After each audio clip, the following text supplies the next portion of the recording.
appelle à la famille. Viens dîner. Que le Seigneur vous bénisse. Comme vous êtes encore debout, nous allons profiter de lire la parole de Dieu. Matthieu chapitre 28. Mathayo 28 Depuis le premier verset jusqu'au verset 10. kuanzia mstari wa kwanza hadi ya 10. Matthieu 28, du premier jusqu'au verset 10. Mathayo 28 kuanzia mstari ya kwanza hadi ya 10. Après le sabbat, à l'aube du premier jour de la semaine, Basi kisha sabato ilipokuwa mapambazuko ya juma, Marie de Magdala et l'autre Marie allèrent voir le sépulcre. Maria Magdalena na Maria mwingine wakaenda kwa Et kangalia voici, kaburi. il y eut un ange, il y a eu un grand tremblement de terre, Na tazama palikuwa matetemeko kubwa la inchi, car un ange du Seigneur descendu du ciel kwani malaika wa Bwana akishuka toka mbinguni vint rouler la pierre akakuja et kuviringisha s'assit jiwe dessus. na kuikala juu. Son aspect était comme l'éclair Uso wake ulikuwa kama et son umeme, vêtement blanc comme la neige. vazi yake mweupe kama theluji. Les gardes tremblèrent de peur Na walinzi wakatetemeka na kuogopa, et devinrent comme morts. wakakuwa kama wenye Mais l'ange kufa. prit la parole et dit aux femmes: Lakini malaika akasema kwa wanawake, pour vous, ne craignez pas, kwenu msiogope, car je sais que vous cherchez Jésus qui a été kwa crucifié. sababu nimejua kwamba mko natafuta Yesu Il n'est point ici. aliyesulubishwa. Yeye si hapa, Il est ressuscité, kwani amefufuka comme il avait dit. kama alivyosema. Venez, voyez les lieux où il était couché. Kujoeni muone pahali alipolala, Et allez promptement dire à ses disciples: na kwendeni mbio mwambie wanafunzi wake, il est ressuscité des morts. amefufuka toka wafu. Et voici, il vous précède en Galilée. Tazama amemitangulia nini Galilaya, C'est là que vous le verrez. pale mutamuona. Voici, je vous l'ai dit. Tazama nimekwisha kumiambia Et nini. s'éloignèrent promptement du sépulcre Wakaondoka upesi toka kaburi, avec crainte et avec une grande joie. na oga na furaha kubwa, Elles coururent porter la nouvelle aux disciples. wakakimbia kupashwa habari kwa Et wanafunzi. voici, Jésus vint à leur rencontre et dit: Tizama Yesu akaja kukutana nao na je vous kuwaeleza, salue. ninawasalimu. Elles s'approchèrent pour saisir ses pieds Wakamkaribia kwa kushika et miguu yake, l'adorèrent. wakamwabudu. Alors Jésus leur dit: Kisha Yesu akawaambia, ne craignez pas, msiogope, allez dire à mes disciples, wendeni mwambie wanafunzi allez dire à wangu, mes frères endeni kwambia wa ndugu de se zangu rendre en Galilée. wende Galilaya, C'est là qu'ils me verront. na pale wataniona. Un mot de prière. Tombeni. De gloire en gloire, il me transforme. Oh, il me transforme. Oh, il me transforme à sa ressemblance, en son image. Oh, l'amour des dieux révèle mon cœur, me transforme. Oh, il me transforme des choses terrestres aux choses célestes. Ressemblance en son image. Oh, l'amour des dieux révèle. Dieu bien-aimé, Seigneur Jésus, Créateur des cieux et de la terre, des humains que nous retrouvons dans l'assemblée ce matin, nous te disons merci Jésus pour ce temps que tu nous accordes, Père. Alors, durant toute la nuit où chacun de nous était couché comme mort, tu as soufflé dans nos narines afin que nous tenions encore debout, Père. Et maintenant, Jésus-Christ, que nous retrouvons dans ta maison, ô Dieu. Seigneur Jésus, nous voulons que toi-même, tu puisses descendre et parler, Seigneur Jésus. Tu connais les attentes de ton peuple et chaque préoccupation qui véhicule dans le cœur de chacun. Il n'y a que toi, Seigneur notre Dieu. L'homme ne peut jamais produire la puissance. Et celui qui produit la puissance, c'est toi, Seigneur. Et l'homme ne peut jamais faire un miracle. Et celui qui le fait, c'est toi. Descends, Seigneur Jésus-Christ, oh Dieu. Fais quelque chose, Seigneur, qui prouve ta résurrection, Seigneur. Et bénis nos âmes dans ta présence, Seigneur Jésus. Sois avec nous du début jusqu'à la fin. Que le sang de Jésus-Christ nous couvre. Que la hardiesse du Saint-Esprit soit avec nous du début jusqu'à la fin. Pour la gloire du Père. Au nom du Seigneur Sauveur Jésus-Christ, avons ainsi prié. Amen. Veuillez vous asseoir. Que le Seigneur vous bénisse. Nous saluons tous les hommes de Dieu à notre droite. Et nous bénissons le nom de l'Éternel, Dieu Tout-Puissant, qui a permis ce matin que nous puissions être debout.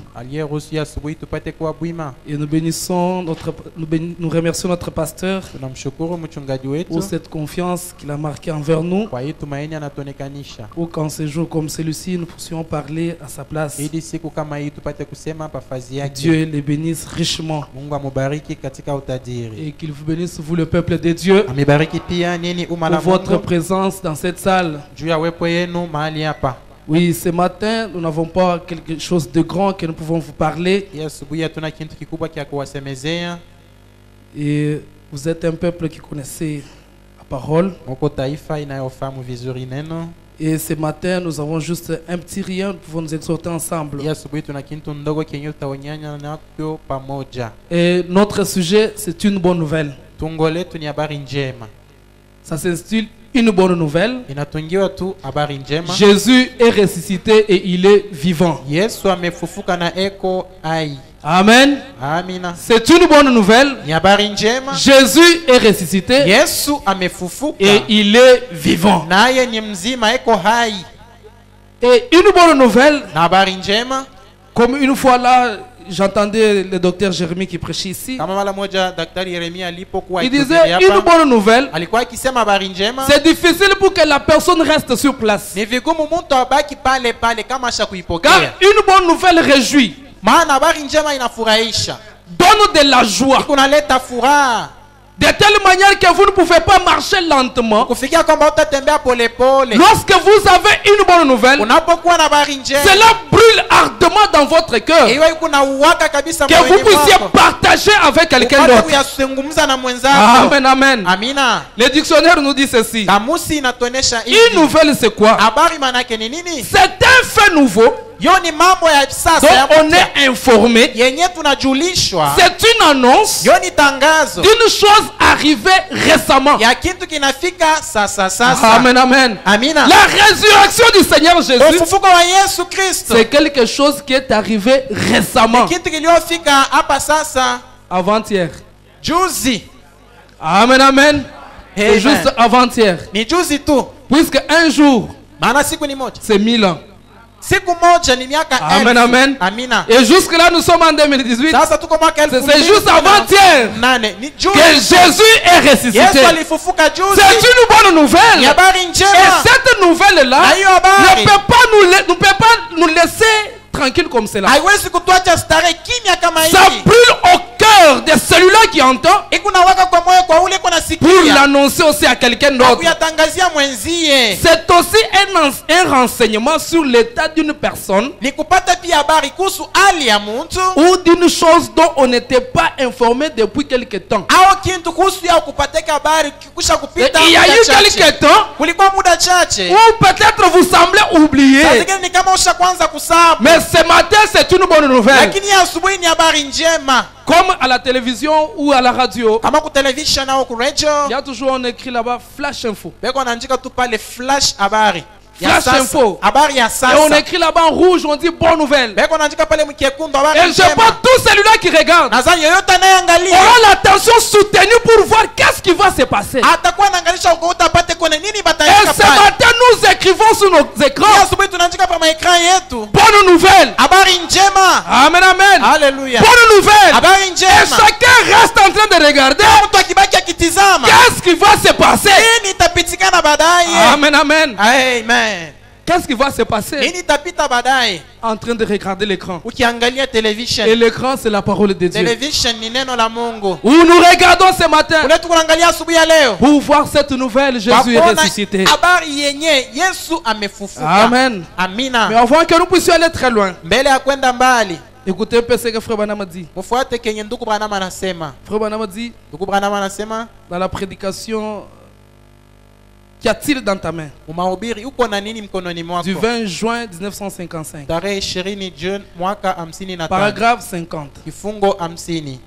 Un homme changé. Mtu mwenye kubadilisha. Quand il a reçu cette nouvelle vision, alipopokea ono mpya, le regarder hors d'Égypte, kumwangalia nje ya Misri, vous ne pourriez pas le faire, vous ne pouvez pas le faire s'il vous le fallait. Hawezi kuyafanya kama ilikuwa nakupashwa. Il avait peur d'y aller. Alikuwa naongopa kwenda. Il avait peur de Pharaon. Alikuwa anamongopa Farao. Abraham parle de Moïse ici. Anasema kuhusu Musa. Il avait peur de tous les Égyptiens. Alikuwa anaongopa wana Misri wote. Car il était recherché pour meurtre. Maana balikuwa namtafuta maana aliua. Mais maintenant, lakini sasa, après l'expérience du buisson ardent, kisha kuishi kwa kiditi ya yote, essayez de l'arrêter. Pima sasa kubamba huyu Musa. Il s'était rapproché de Dieu. Yeye alikaribia Mungu sana. Il avait vu un ange. Aliona malaika. Une vision était apparue devant lui. Ilionekana mbele yake basi. Il s'était réchauffé auprès du feu de Dieu. Yeye alipata kifukutu ya kutokea kumoto wa Mungu. Son cœur s'était réchauffé pendant qu'il se tenait là. Moyo wake alipata moto muda alikuwa mwenye kushimama pale. Il avait vu des miracles, aliona maishara, des choses surnaturelles. Vitu vya kimbingu. Les gens allaient douter de lui. Watu wangeweza kumshakia yeye Musa. Mais Dieu était avec lui. Lakini Mungu alikuwa naye. Et frère Branham dit, na ndugu Branham et anasema, chaque homme, na kila mtu, il se pourrait que vous soyez un petit épicier lâche. Itawezekana upate kuwa tu mtu mdogo muvivu. Épicier, c'est lui qui mtu wa kupiga fait les épiceries. Mtu wa kupiga kujisha bya mayani. Wa kujisha bya mayani. Voilà.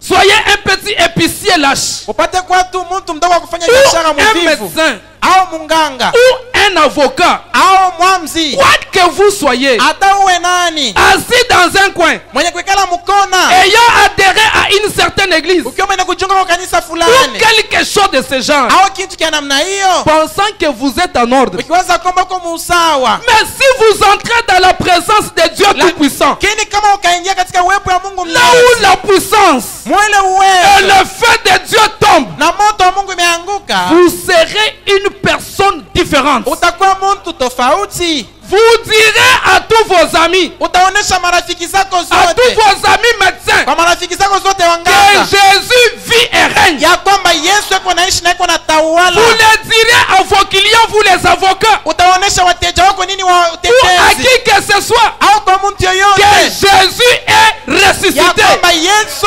amefufuka. Il est le même hier, aujourd'hui et pour toujours. Yenyi sawa sawa jana, leo na daima. Mais vous ne pouvez pas le faire en regardant cela à distance.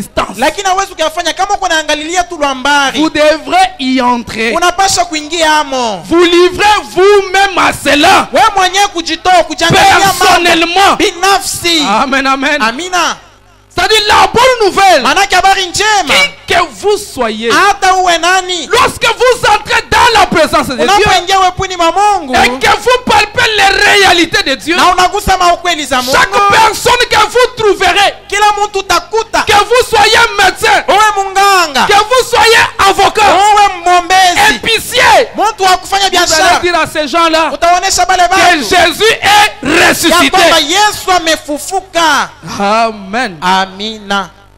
C'est le lever du soleil. Mahubiri ni kuamka kwa jua. 18 avril 1965. Tarehe 18. Paragraphe 61 et 62. Frère Branham dit ceci. 61 na 62. Ndugu Branham anasema hivi.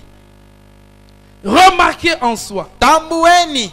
Le message même de l'évangile. Ujumbe yenye ya injili. C'est de prouver aux gens qu'il est ressuscité. Ni ya kuonesha kwa watu wa kwamba amefufuka. Allez dire à mes disciples que je suis ressuscité des morts. Kwendeni kwa haraka muoneshe wanafunzi kwamba nimefufuka toka wafu. Et j'irai les rejoindre pour les confirmer. Ataenda kukutana nao kwa kuhakikishia. Oh Dieu, en ces derniers jours, siku za mwisho, il y aura de nouveau de la lumière sur la surface de la terre. Kutakuwa mara tena nuru pa udongo. Et je prouverai à mes disciples. Allez leur dire que je ne suis pas mort. Et que je ne suis pas tradition, une tradition. Mais que je suis un Christ vivant. Amen. Amen. J'irai les rejoindre. taenda kukutana nao. Transmettez ce message à mes disciples.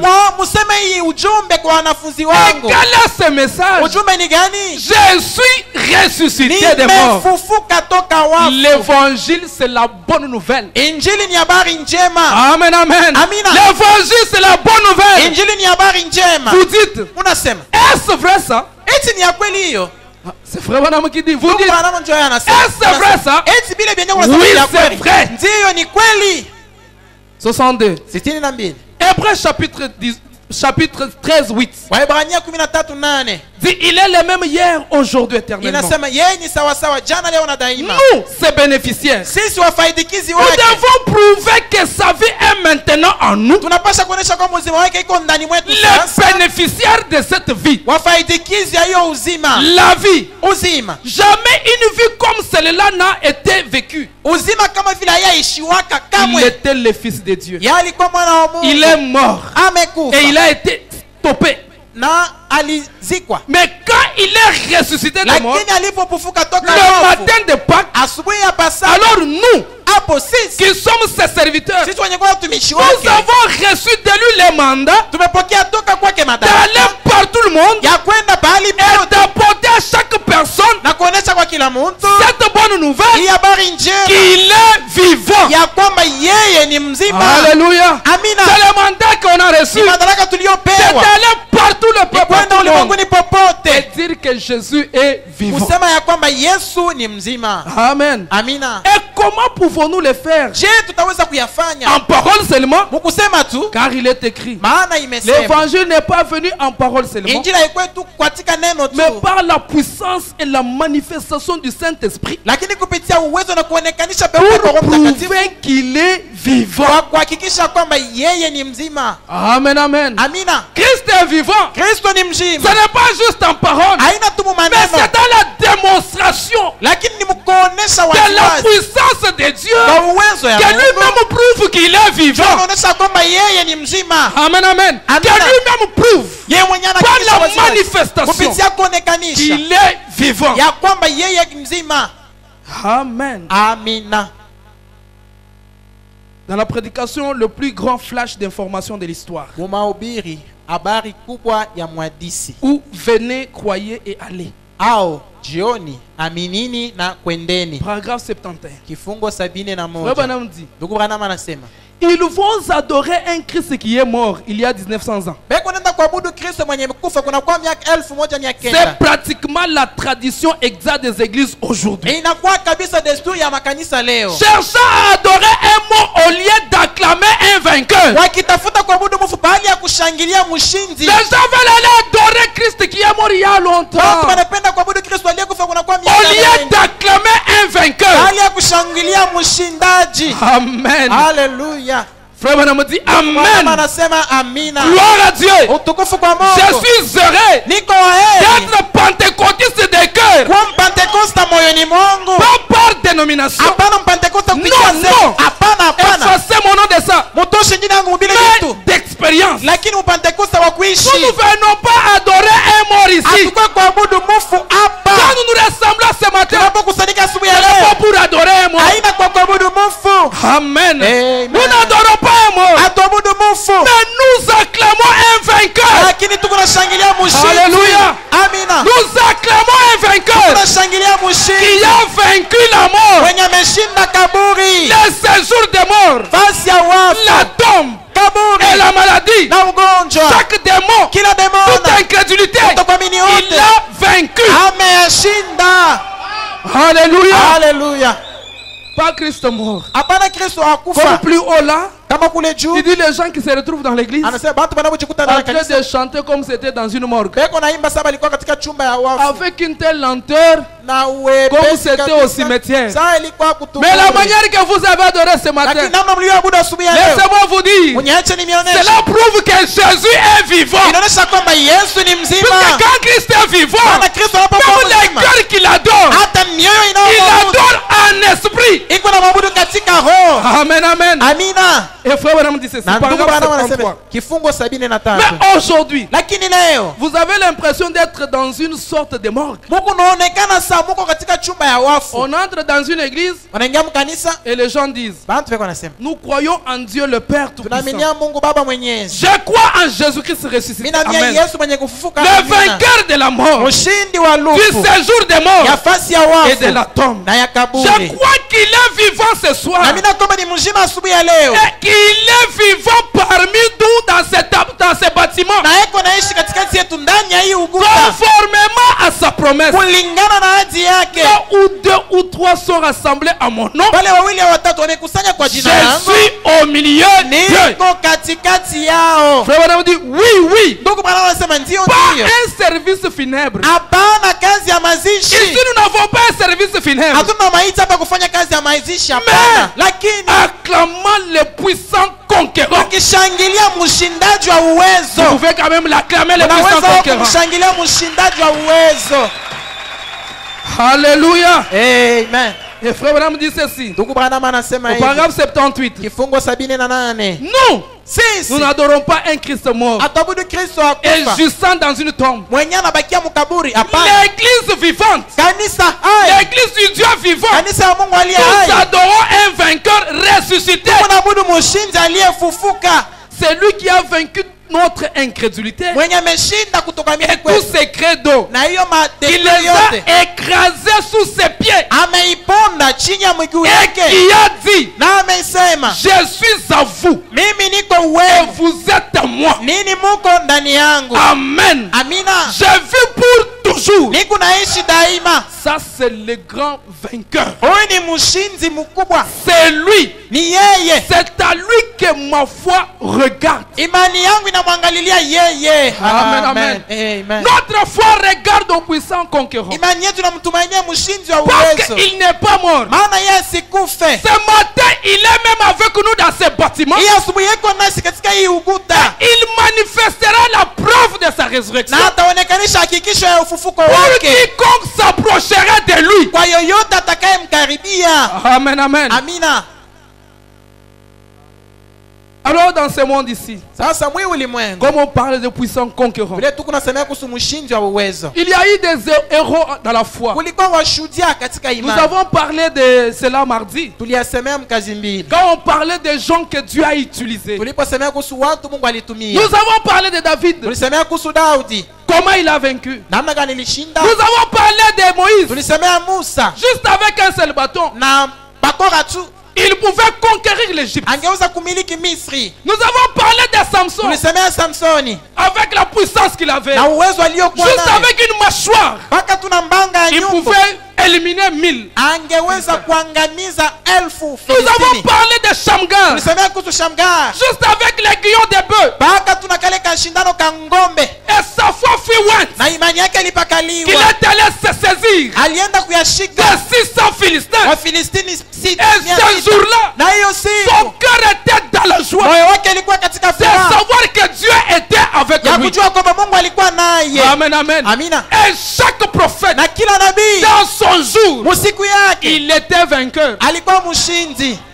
Amen. Amina. Chaque prophète dans son jour, Kila nabii musiku yake avec la puissance de Dieu, na uwezo ya il Mungu devrait démontrer Dieu au peuple. alipasha kuonesha Mungu kwa umma. Manifester qu'ils étaient déjà envoyés de Dieu. Kuonekanisha kama walikuwa watu Ils waliotumiwa na ne Mungu. venaient pas juste avec les paroles, Ashikuwa na kuwa tuna mais maneno. c'était la démonstration Lakini ilikuwa kuonesha qu'ils ont croisé Dieu quelque part. ya kwamba wanakutana na Mungu mahali fulani. Amen, amen. Amina. Mais regardez, Lakini tizameni. chaque prophète, Kila nabii malgré sa grandeur, haizuru ukubwa wake. malgré sa victoire, Haizuru ushindi il wake. arrivait quand il pouvait battre tout le monde. Wakati angeweza kupiga wote. Il y avait un dernier ennemi. Kulikuwa adui wa Le mwisho. dernier ennemi, Adui wa c'était mwisho la mort. ilikuwa lufu. Arrivé à la mort, Kufika tu pa lufu. chaque prophète Kila nabii succombait. walikuwa na Et mumeza. le diable le prenait Shetani alikuwa na mubeba et le mettait là. na kumumeza mule.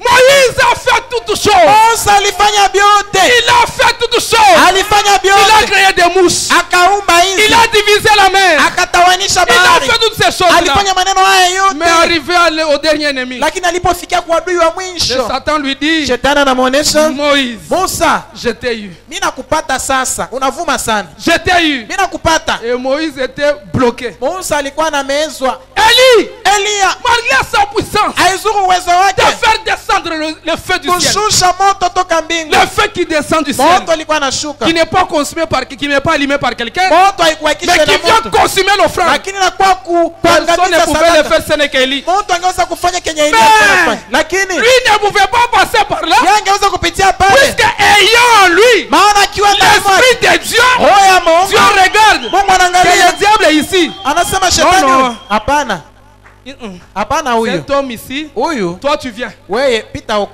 Parce que si tu t'approches là, maana kama unakaribia le kule diable risque de te prendre. shetani ataweza Élie kukubeba. a eu la vie sauve Elia alipata bahati grâce à Dieu. kwa ajili ya Mungu. Amen, amen. Amina. Et les autres prophètes, Na manabii zingine, Jean-Baptiste, Yohana malgré Mbatizaji tout ce qu'il pouvait faire, aizuru yote angeweza il kufanya, s'approche de la mort. anakaribia La mort l'engloutit. lufu inamumeza. Et tout le monde était toujours comme ça. Bote balikuwa paka vile, Ils étaient toujours accablés par le diable. balikuwa paka benye kusongwa na shetani, Jusqu'à ce qu'un jour, hadi na pale siku moja vint ikaja un puissant conquérant. mshindi wa uwezo, akaja Un puissant conquérant vint. mshindi wa uwezo, akaja Il vient. anakuja Lui-même, il vient. yeye mwenyewe anajikuia. Il s'est dit, maintenant c'est mon tour. Sasa anasema ni wakati yangu ya kuingia kiwanjani. Le dernier ennemi de l'homme, Adui wa mwisho wa mtu c'est la mort. ni mauti, Mais je ne peux pas commencer maintenant. lakini siwezi kwanja Je sasa, dois aussi commencer comme tous les autres. napasha kwanja saa Pour pote bengine distraire le diable. kwa kumlenganisha shetani. Parce que le diable pouvait le voir. Hana jambo lingeweza Il kumwangalia, avait l'apparence comme tous les autres prophètes. alikuwa na hali sama nabii zote Il zingine, parlait comme tous les autres alikuwa prophètes. anasema sawa nabii Il wengine, marchait comme les autres. alikuwa anatembea kama Il bengine, s'habillait comme des hommes. alikuwa anavaa kama Et wengine. le diable regarde. Jabona Il anatizama, dit, ok, je t'aurai aussi. anasema wewe fanya vile nitakupata. Amen, amen. Amina. Dans la prédication, le puissant conquérant. Mahubiri mshindi wa uwezo Du 2 mars ya 1958. mtarehe 2 Mars 58. Frère Branham dit Ndugu Branham anasema 17, 18 et 19. kifungo 17, 18, 19. Quand il était sur terre, Alipokuwa duniani il était un puissant conquérant. alikuwa mshindi wa uwezo, Et puis il a conquis quelque chose d'autre. na alishinda kitu kingine, C'était la croix. ilikuwa msalaba, Et la croix, na msalaba c'était la mort. ilikuwa lufu, C'était un symbole de l'exécution publique. ilikuwa alama ya kutimiza waziwazi. Et le voilà parti. Mwanene ameenda, Considérons-le juste un moment. tumwangalie tu dakika chache. Oh, vous, mon ami, ce Nini? soir, Wewe rafiki yangu vous, c'est ce jioni ya leo. matin. Sisi ni asubuhi ya leo. Vous qui vous tenez là, Nini debout, mnaoshimama pale bwima, jusqu'à avoir mal aux pieds. hadi na pale miguu inakuma unachoka. Vous qui êtes resté assis ici pendant les heures, Nini mliobaki hapa kunakuwa masaa mengi, jetons un coup d'œil. tuangalie kidogo. Les voilà gravir Golgotha. Umwonene kwa na paa Golgotha, Il y a du bruit dans la rue. kuna kelele njiani. Je peux entendre certains dire, Naweza kushika wengine wakisema, voilà passé ces fanatiques religieux. oneni huyu mpendelevu wa kidini kwa Voilà napita, passé celui qui démolissait nos églises. oneni mwenye alikuwa anabomoa makanisa yetu kwa napita, Écoutez-les. mumusikie. Et je peux les voir gravir la colline. Naweze kumwone kwa napanda kilima, Son petit visage uso wake ndogo pâle tout enflé. yote inakuwa mwekundu na vimba, Et l'état de crachat de mon cœur suspendu à sa barbe. na mate ya wachekeleaji ilikuwa nasimama kundevu Une yake, couronne d'épines placée sur sa tête. taji ya miba yenye kutiwa pa kichwa kyake, Du sang et des larmes chaudes, de tristesse dégoulant de ses pieds, de ses joues. damu na machozi ya huzuni ilikuwa anashuka pa machafu Branham yake. dit, Ndugu Branham c'est anasema une façon de conquérir. ni namna ya kumiliki. Alléluia. Amina. Tout ce quand il passait la rue de Galilée Walikuwa walipita njia ya Galilaya avec sa vieille croix na msalaba wake wa et le zamani sang tout sur lui, na damu ikimshukia, le visage gonflé uso inakuwa mweupe et le inavimba, sang qui coulait partout. na damu ilikuwa inavuja Frère pale. Branham dit, Ndugu Branham c'est une anasema manière de ni conquérir. namna ya kumiliki, kushinda. Frère Branham dit, Ndugu Branham anasema les hommes et les femmes wanaume na wanawake ne sont pas disposés à s'ouvrir pour conquérir. hawana tayari kuteswa juu ya kumiliki.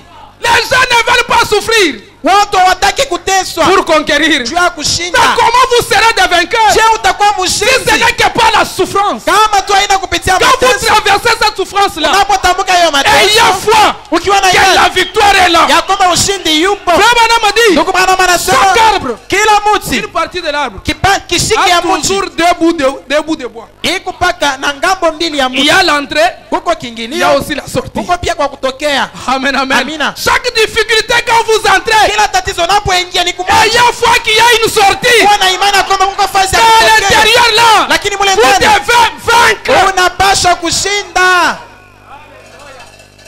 Frère Branham dit, Ndugu Branham anasema les hommes et les femmes ne sont Wanaume na pas wanawake disposés à souffrir pour conquérir. hawana tayari kwa kuteswa juu ya Cependant, kushinda.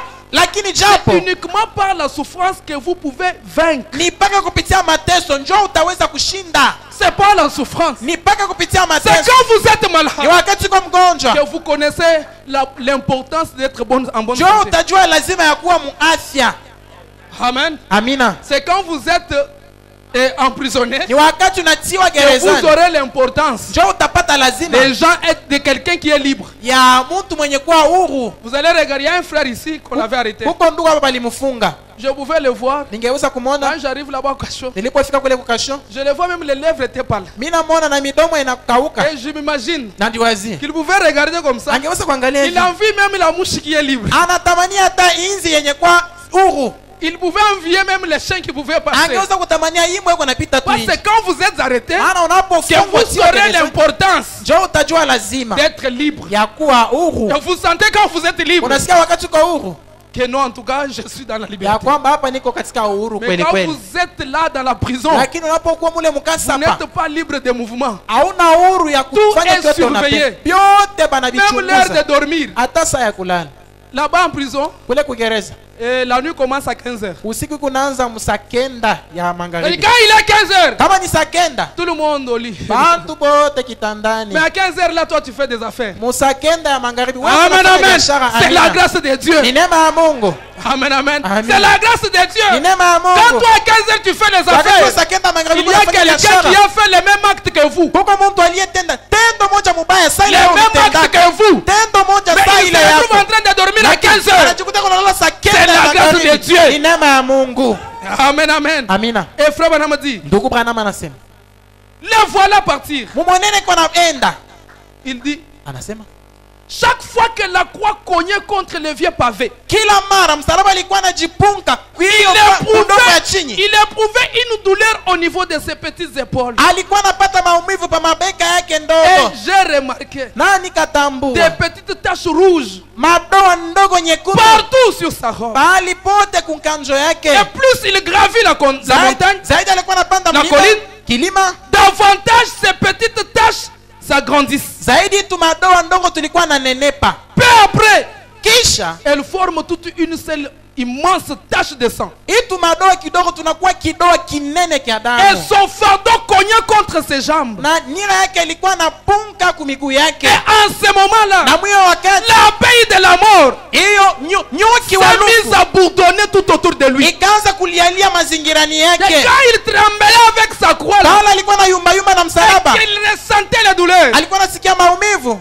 La mouche de la mort, là, Nyuki wa lufu. l'abeille de la mort, Nyuki wa a lufu. commencé à bourdonner tout autour. Akaanza kulialia pembeni yake. Je t'avais dit. Mimi kuoneshaka. Je t'avais dit. Leo njoo leo C'est mimi nakupata. maintenant. Mimi C'est nakupata. maintenant. Sasa mimi Frère nakupata. Branham dit, Ndugu Branham anasema, il devait goûter l'aiguillon de la mort. alipasha kuonja shindano ya mauti. Et quand cette abeille s'est mise à bourdonner autour de lui, Wakati ule nyuki alianza kulialia mazingirani il mwake. a reconnu que la mort l'entendait.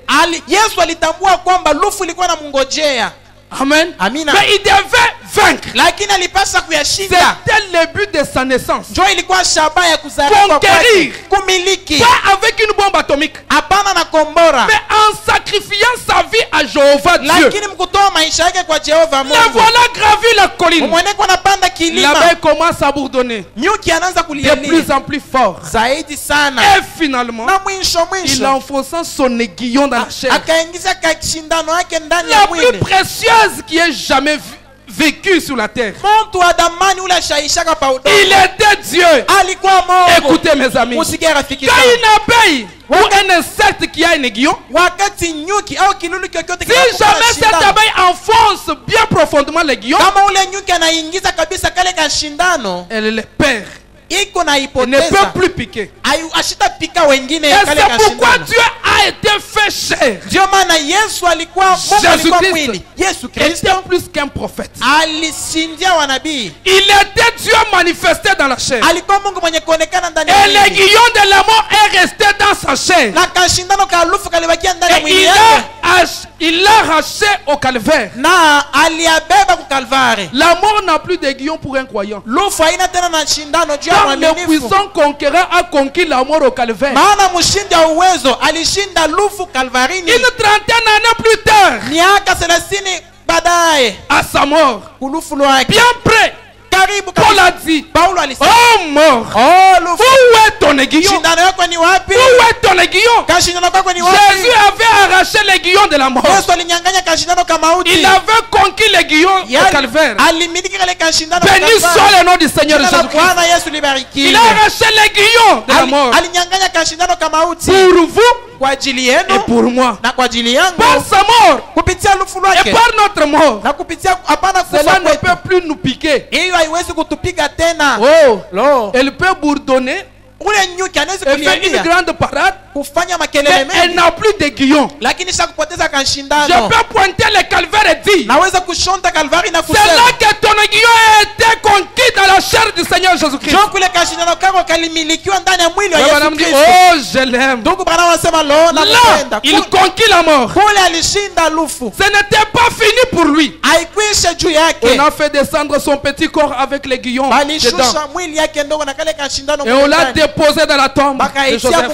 mkaburi. Mais la ya Bible dit Yosefu. que son âme est descendue dans le séjour des Biblia morts. inasema kwamba nafsi yake ilishuka Il katika a continué nafasi ya à wafu. conquérir. Aliendelea na Il kumiliki, est allé prêcher aux hommes en enfer, en alienda prison. kuhubiri kwa nafsi yenye kwa gerezani, À celles qui ne s'étaient pas repenties du temps de Noé. kwa nafsi ya kutubake mwakati ya Nuhu, Et il est descendu là. na alishuka kule. Mais bien avant qu'il puisse descendre, Lakini kabla yeye kushuka, la miséricorde et la grâce de Dieu, rehema na neema ya Mungu, alors que la mort était tout autour de lui, hapo lufu ilikuwa kando kando yake, malgré que la mort bourdonnait autour de lui, haizuru lufu ilikuwa nalialia pembeni il ne yake, cessait de pardonner au peuple. yeye ashikuwa anaacha kusamea umma, Malgré les douleurs, haizuru maumivu, malgré tout ce qu'il pouvait ressentir, haizuru yote angeweza À la kusikia croix. msalabani, Il dit, Père, anasema Baba pardonne-leur. wasamehe, Parce qu'ils ne savent pas ce maana qu'ils font. wajui kile beko nafanya. Et un des voleurs là Na moja wa jambazi dit tout simplement, anasema tu, Seigneur, souviens-toi de moi Bwana unikumbuke quand tu seras dans ton royaume. wakati utakuwa mu Et ufalme Jésus lui wako. dit, Na Yesu anamsema ce soir même, mpaka hii tu jioni seras avec moi au paradis. utakuwa nami muparadiso. Amen, amen. Amina. La miséricorde de Dieu. Hema ya Mungu, Alléluia. Amen. La miséricorde de Dieu hema ya Mungu ne regarde pas la condition. haikuwa naangalia kanuni ali. Amen, amen. Amina. Puisque les voleurs, Maana mwizi c'est tout ce qu'il avait fait. kwa vyote alikuwa Il anafanya, n'avait pas eu même le temps d'aller restituer les choses. hakupata kwa wakati ya kurudisha bila Frère liba. Branham dit, Ndugu quand Branham anasema, l'amour et la grâce de Dieu s'y approchent. wakati upendo na neema Amen, inakutana, amen. Amina. L'amour et la grâce s'approchent. upendo na neema inakaribiana, Dieu Mungu fera quelque chose. atafanya kitu. Amen, amen. Amina. Là à la croix, Kule msalabani c'était la grâce ilikuwa neema, qui s'approchait de l'amour de Dieu ilikuwa nakaribia upendo pour wa les Mungu voleurs juu ya qui ne mwizi s'étaient même pas repentis. ule mwenye ashikutubwake hata kutubu. Et ce matin, Na hii si asubuhi vous avez fait quelque kama chose ulifanya et kibaya vous vous êtes repenti, na unatubu, frère, Paul dit, Paulo anasema il n'y a plus de condamnation hakuna tena hukumu pour ceux qui sont en Christ. kwa wale wanapokuwa ndani ya Puisque c'est Kristo. Christ qui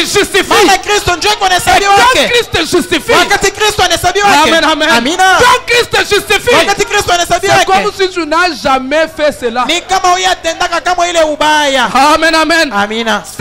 Tu n'as jamais fait cela. Au atendaka kile Il prend kibaya, le péché là. anabeba hiyo Il dhambi, va avec ça. anaenda Il naye, met dans la anaitia main de l'oubli. bahari ya Et usaulivu. il ne peut pas regarder encore là. Hawezi kuangalia tena, Justifié. umehesabiwa wake. C'est quoi? Nini? La grâce de Dieu. Neema ya Mungu, La grâce de Dieu neema ya Mungu peut aller sauver inaweza kwenda la kokoa personne la plus vile du mtu wa monde. buchafu sana wa ulimwengu yote, Une personne la plus souillée. mtu wa maisha ya buchafu Amen, sana. amen. Haleluya. On vous connaît bien que dans le quartier, Wewe mtarafa banajua kwamba on ne huyu pouvait pas vous rapprocher. aba mtu aishingeweza La kukaribia personne devait avaler même 5 dents. mtu kama tu anakuchofea na Mais meza quand meno la tano, grâce de Dieu descend, wakati neema ya Mungu quand inashuka, la miséricorde de Dieu descend, wakati rehema ya Mungu inashuka, et il vous récupère, sort de là. inakubeba toka On mwili peut wako vous mbaya. rapprocher aujourd'hui. Leo tunaweza kukaribia On peut vous kusubiria nawe. tenir compagnie. Tunaweza Vous kukushindikiza pouvez hapo. marcher au milieu des saints. Unaweza kutembea katikati ya Ça, c'est la watakatifu. grâce de Dieu. Hiyo ni Et neema la tu. personne qui marche dans la grâce de Dieu Yule anayetembea ndani ya ne neema peut plus retourner à ça. hawezi tena kukutia kubile uchafu wa Amen, zamani.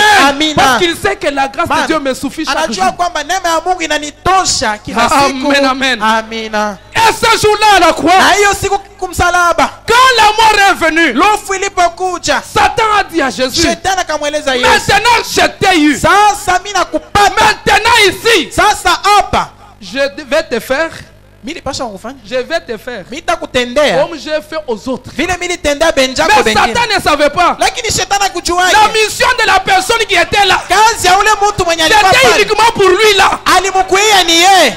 Amen, amen. Amen. Il était venu uniquement Njoo ile alikuia. pour lui là. Alimkuia Mais tu il yeye. dit, je vais te Lakini faire contre les anakuwa autres. anasema atakutendea saa benjako bengine. Amen, amen. Amina. Dieu amène son église à la perfection. Mahubiri, Mungu anapeleka kanisa yake kukamiliza. Amen, amen. Amina. Paragraphe 62 en descendant. Kifungo 62 tukishuka. Regardez Jésus. Angalieni Yesu. Quand il est mort, Alipokufa, il était suspendu entre les cieux et la terre. alitiwa katikati ya inchi na Sur mbingu. l'arbre même qu'il avait planté. Kumuti yule ya mti yenyewe yeye Yesu alipanda. Amen. Amen. L'arbre là, Hiyo mti c'est le yenyewe même qu'il avait planté. ule mti balitundikia Il Yesu. était suspendu là. Alikuwa mwenye kutiwa pale. Et frère Branham dit, Na ndugu Branham anasema, les cieux ont dit, mbingu ikasema c'est le Fils de Dieu. ni mwana wa Mungu. Dieu avait arrêté sa vision. Mungu alishimamisha ono yake. Il ne pouvait pas le laisser mourir. Angeweza tena kumwacha afe, Mais il n'a pas. lakini ashiku Il est mort pécheur. alikufa mtenda dhambi. Non pas qu'il avait commis des péchés. Hapana kwamba alifanya dhambi, Mais lakini c'est mon péché ni dhambi et yangu votre péché na dhambi yako qu'il avait porté, qui l'ont conduit à la mort. hiyo dhambi yenyewe alibeba, njoo ilimfikisha hadi kumauti. Amen, amen. Amina. Il est mort sans Dieu. Alikufa, Mungu asha kumwacha. Il a dit, Akasema, mon Dieu, Mungu wangu, mon Dieu, Mungu wangu, pourquoi kwa m'abandonnes-tu? nini umeniacha? Et là, quand Dieu arrêtait la vision, Pale wakati Yesu alishimamisha et il ono a dit na qu'il akasema ne pouvait pas voir son propre fils mourir. ashingeweza kuona mwana wake pekee akifa, Parce que Jésus était là maana Yesu suspendu. alikuwa pale mwenye kutiwa. Dieu a arrêté la vision. Mungu akachimamisha ono, Parce qu'il ne pouvait pas voir son fils mourir maana comme ça. angeweza kuona mwana wake akifa kama Il ne vile, pouvait pas voir. ashingeweza kuangalia. Et frère Branham dit, Na ndugu Branham anasema et quand les rochers se sont détachés de la montagne, wakati miamba ilitukunika toka mlima, comme les créateurs même qui les a créés, wakati muumba mwenye aliyaumba était en train de mourir à la croix. alikuwa akifa msalabani, Quand un soldat romain a mis sa main sur son cœur, wakati askari wa Kiroma alitia mkuki wake pamoja na kusema, franchement, kweli kweli c'est le Fils de Dieu. ni mwana wa Mungu, Amen, alipotia amen. mkono. Amina. Après avoir donné la mort, Kisha kumua il essaie le cœur. anapima na mkono pamoja, Franchement, anasema kweli c'est kweli le Fils de Dieu. huyu ni mwana wa Mungu. Et Judas Iscariote, Na Yuda Iskarioti, le vieux et le méchant hypocrite, quand ule mzee na mkali il a mnafiki, jeté l'argent au pied de Caïphe, il a dit, alipotupa makuta kumiguu ya Kaifa akasema, j'ai trahi le sang innocent. mimi natoa damu isiyojua Et mambo, qui s'est pendu. na akajitundika. Les ennemis de Jésus Maadui ya Yesu et tout ont témoigné qu'il était le Fils de Dieu. wote walisema kwamba kweli alikuwa mwana wa Mungu. Amen, amen. Amina. Tous les ennemis de Jésus, Maadui wa Yesu wote ils ont témoigné walishuhudia ya que kwamba celui-ci, hapana, huyu c'est le Fils de ni Dieu. mwana wa Mungu. Hata vile tulikuwa nasema ni C'est mwana le wa Fils Mungu, de Dieu. huyu ni mwana wa Mungu, Celui-ci, huyu tu il est Fils de Dieu. ni mwana wa Mungu. Quand il était là, Walipokuwa pale, Pilate était là prêt à le condamner, Pilato alikuwa pale karibu à amhukumu, prononcer le jugement. kusema hukumu juu yake. J'attends les jardiniers du temple qui arrivent à cheval. Nasikia ule mlimaji wa mwekalu alikuwa anakuwa pampunda yake, Il saute du cheval, analuka toka il punda, tombe à terre, ananguka il chini, court et anakimbia, apporte à Pilate une petite note. Il dit, analetea Pilato barua ndogo, anasema tenez sa majesté. shika mheshimiwa. Voyons un peu. Tuone kwa kidogo. Pilate a lu cela. Pilato anasoma, Il pâlit. yeye akachoka, akaregea, Ses lèvres deviennent blanches. midomo yake akakuwa mieupe, Ses genoux s'entrechoquent. magoti yake yanaanza kupunkana. Regardons par-dessus ses épaules Tuangalieni juu ya mabeka yake, et voyons ce qu'il a dit. tuone kile alisema. Sa femme païenne Mke wake a mpagani donc dit, akasema, n'ayez rien à faire avec cet homme homme juste. usitende kibaya hata moja huyu mtu Car mwenye j'ai haki, beaucoup souffert maana nimetesa aujourd'hui sana en songe à cause de lui. leo usiku katika ndogo toka ajili Pilate yake. dit, Pilato akasema, je lave mes mains pour me débarrasser de lui. naoga mikono yangu juu ya Cela ne chana, l'a pas purifié. hiyo haikumsafishake, Cela n'a pas enlevé Christ de ses mains. hiyo haikutoshake Kristo Non, kwa il mikono a yake. dit, Hapana, je ne nisema veux rien avoir à faire avec lui. sipendi kumtenda mubaya hata Je moja. ne retournerai plus à l'église. Sitarudi tena mkanisa. Cela ne purifie pas tes mains. Mon frère, Kusafisha mikono Na tu t'es haitakase dit, mikono yake. je ne retournerai plus à l'église. Alisema sitarudi tena mkanisa. Tu t'es dit, je Unajisemea ne retournerai plus à l'église. sitarudi tena Frère Branham mkanisa. dit, Ndugu Branham cela ne anasema, purifie pas tes mains, mon frère. hiyo haitakase mikono Certainement yako. pas. Hapana, Il hakika est sur vos mains maintenant. Kristo yuko pa mikono yako hapa Oui, sasa. oui. Ndiyo, Qu'allez-vous ndiyo. faire de lui? Utafanya naye nini C'est basi? la chose suivante. Ni kitu kitafata. Amen, amen. Amina. 64. 64. Eh bien, quand Jésus est mort, Vema, Yesu la alipokufa, Bible dit, Biblia il inasema est allé prêcher aux âmes qui étaient en prison alienda kuhubiri kwa manafsi iliyokuwa et qui gerezani. ne s'étaient pas repentis au jour de la patience Hiyo de Noé. haikutubu wake mwakati ya saburi ya Noa. Frère Branham dit, est-ce l'écriture? Ndugu Branham anasema eti ni Vous savez, c'est vrai. Munajua ni kweli. Qu'était-ce? Ilikuwa nini? Jésus est allé prêcher aux âmes qui étaient en prison. Yesu alienda kuhubiri manafsi iliyokuwa gerezani. Pourquoi? Kwa nini? Il s'est avancé aux portes. Alikaribia mlango. Je peux le voir là-bas dans cette région des démons. Naweza kumwona pale katika mahali ya mademona. C'est lui qui nous parle ici. Mwenye kusema hapa, Il voit. eko naona. Amen, amen. Amina. Il nous relate l'histoire Eko natuadisia de ce mambo que lui-même a vu. ile ye mwenye aliona. C'est les géants. Ni ule kafumba. Et nous sommes en bas là. She tuko chini. Nous disons, frère Branham, qu'est-ce que tu Kasema vois? ndugu Branham mule ndani. Il dit, Unaona Jésus nini? est en train de voir Anasema niko nenda na kona. Jésus traversant les portes des démons. Yesu akitambuka mlango ya fasi Amen, kwenda amen. kwa mademona. Il n'y Amina. avait que lui Kulikuwa paka qui yeye. pouvait voir cela. Ule angeweza kuona hiyo. Amen, amen. Amina. Il dit, je peux le voir. Anasema naweza kumwona. Avancer aux portes. Je Akikaribia peux le mlango. voir là-bas. Naweza kumwona pale. Dans cette région des démons. Kwa hiyo fasi ya Où mademona. se trouvent ces démons? Mule muko hiyo Je mademona. veux dire ces âmes qui ne s'étaient pas repenties. Nasema hiyo manafsi haikutubu wake. Dans ces lieux sombres appelés les chaînes de ténèbres. Mwiyo fasi ya mweusi banaposema fasi ya minyororo ya giza. Il a frappé à la porte. Alipiga odi mlangoni. Il a ouvert la porte. Akafungula mlango. Et j'ai regardé à l'intérieur. Na nikaangalia. Alléluia. Amina. Ça, Hey, on peut manquer comment expliquer. naweza kukosa kufasiri. Nous les croyons. Tunaamini tu, mambo ni kuamini Amen, tu. amen. Nous les Amina. croyons. Ni kuamini tu. Quand Jésus descend Yesu aliposhuka, et son âme est descendue là, nafsi yake ilishuka kule en bas là, mule chini. vous connaissez les dimensions. Munajua maatua. Vous connaissez comment les dimensions se succèdent. Unajua namna gani maatua iko nafuatana. Quand nous arrivons dans la 5e dimension, Tunapofika mwatua ya tano, Frère Branham dit, ndugu Branham anasema il y a des parties. kuko vipande. Il y a la première partie. Kuko kipande kia C'est là où kwanza. restent les perdus. Njo pale peko wa potevu. Il y a aussi une partie Kuko pia kipande où il y a kingine. des démons. Mule muko mademona. Il y a aussi la 3e Kuko partie pia sehemu ya où il y a les tatu. chefs même. Mule muko shefu Les mwenyewe. démons, le diable. Yemei, shetani.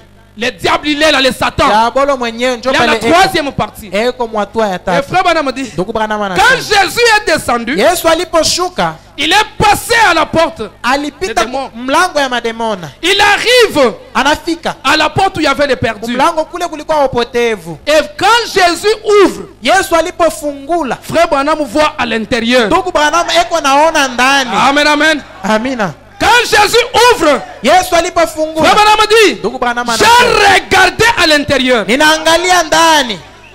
Il y a une grande foule d'âmes perdues qui poussaient des cris. Moko umati kubwa wa nafsi mpotevu ilikuwa natoa lalamiko. Des belles filles, Ilikuwa wabinti warembo, des vieilles sorcières ridées et tout. walonzi wa zamani wa vikunjo na En train vyote. de crier, wow, wow, wow. Ho, ho, ho. Oh là là. Lo jamani, Si seulement ils avaient de la chance. kama tu bangeweza kupata bahati. Les cieux avaient déclaré qu'il était le Fils de Dieu. Mbingu ilitangaza kwamba yeye alikuwa mwana wa La Mungu. terre a déclaré qu'il était le Fils de Dieu. Inchi ilisema kwamba alikuwa mwana wa Mungu. L'atmosphère a déclaré qu'il était le Fils Na de Dieu. majira ilisema kwamba alikuwa mwana wa Mungu. Les étoiles ont refusé de briller. Manyota likataa kung'aa. La lune a refusé de briller. Mwezi likataa Et kung'aa. le soleil s'était couché. Na jua ikalala mchana Tout kati. a déclaré Yote ikasema c'est le Fils de Dieu. huyu kabisa ni mwana wa Mungu. Le Romain a déclaré, Waroma wakasema c'est le Fils de ni Dieu. mwana wa Mungu. La terre a craché ses rocs.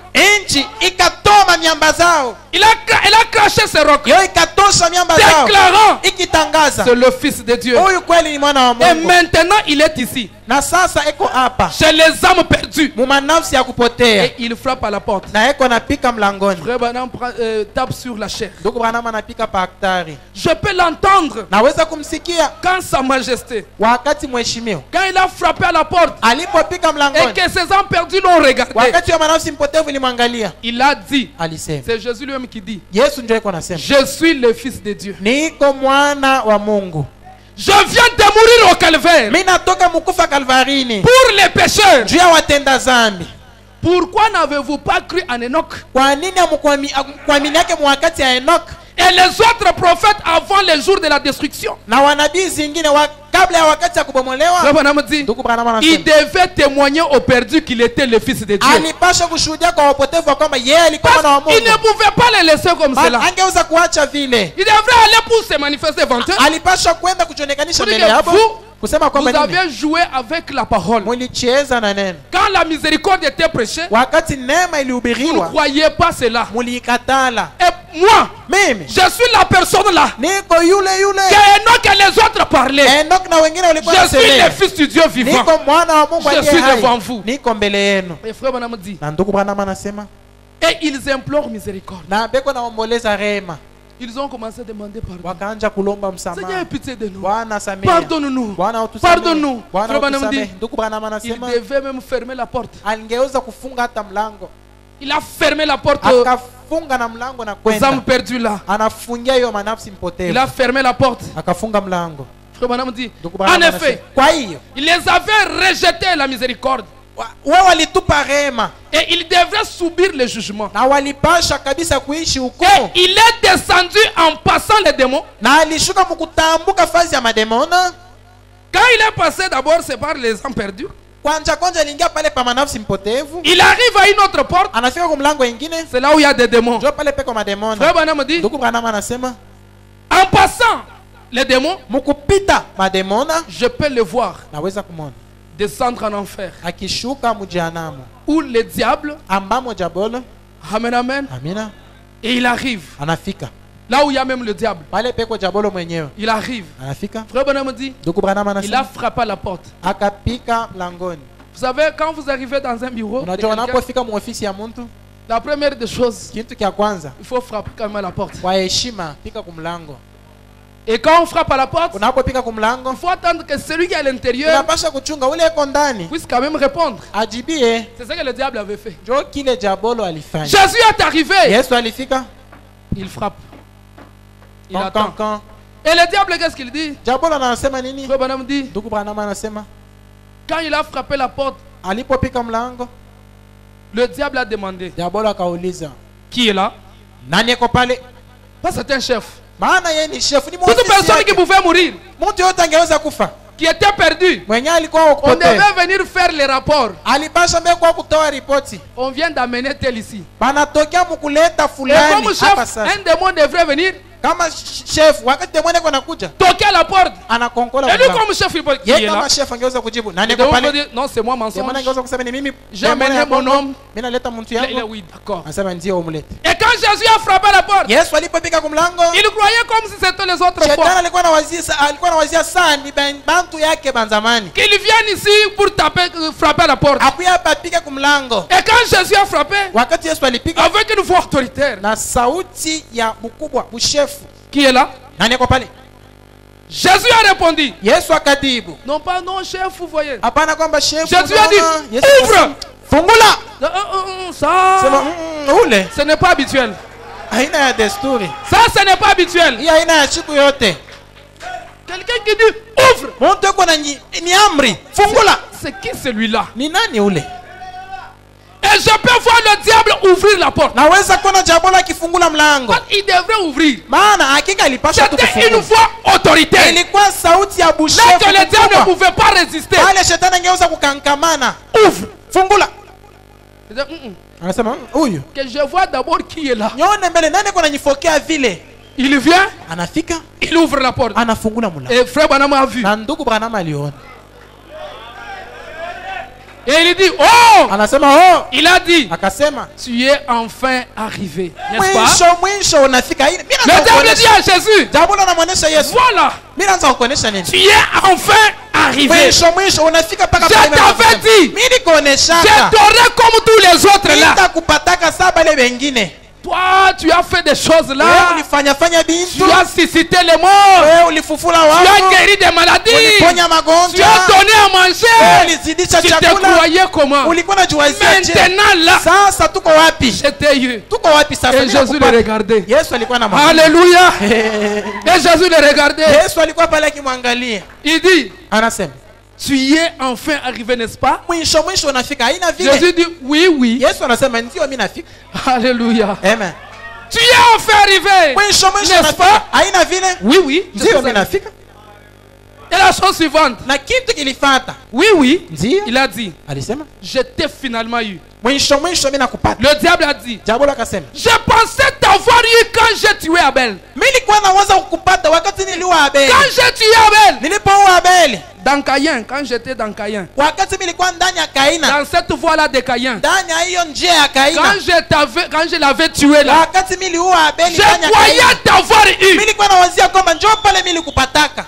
Je pensais t'avoir eu quand j'ai ôté la vie des prophètes. Niliwaza kukupata wakati mimi niliua manabii. J'étais sûr de t'avoir eu quand j'ai décapité Jean. Nilikuwa hakika kukupata wakati mimi nilikatisha Yohana Mais kichwa. maintenant je t'ai eu. Sasa mwisho mimi nakupata. Et Jésus était tellement attentif. Yesu alikuwa na makini Il lui sana. donnait tout le temps pour qu'il s'exprime. Alikuwa anamupa wakati yote aseme, Donc je ajifungule. croyais ceci. Nilikuwa nawazia. Calme.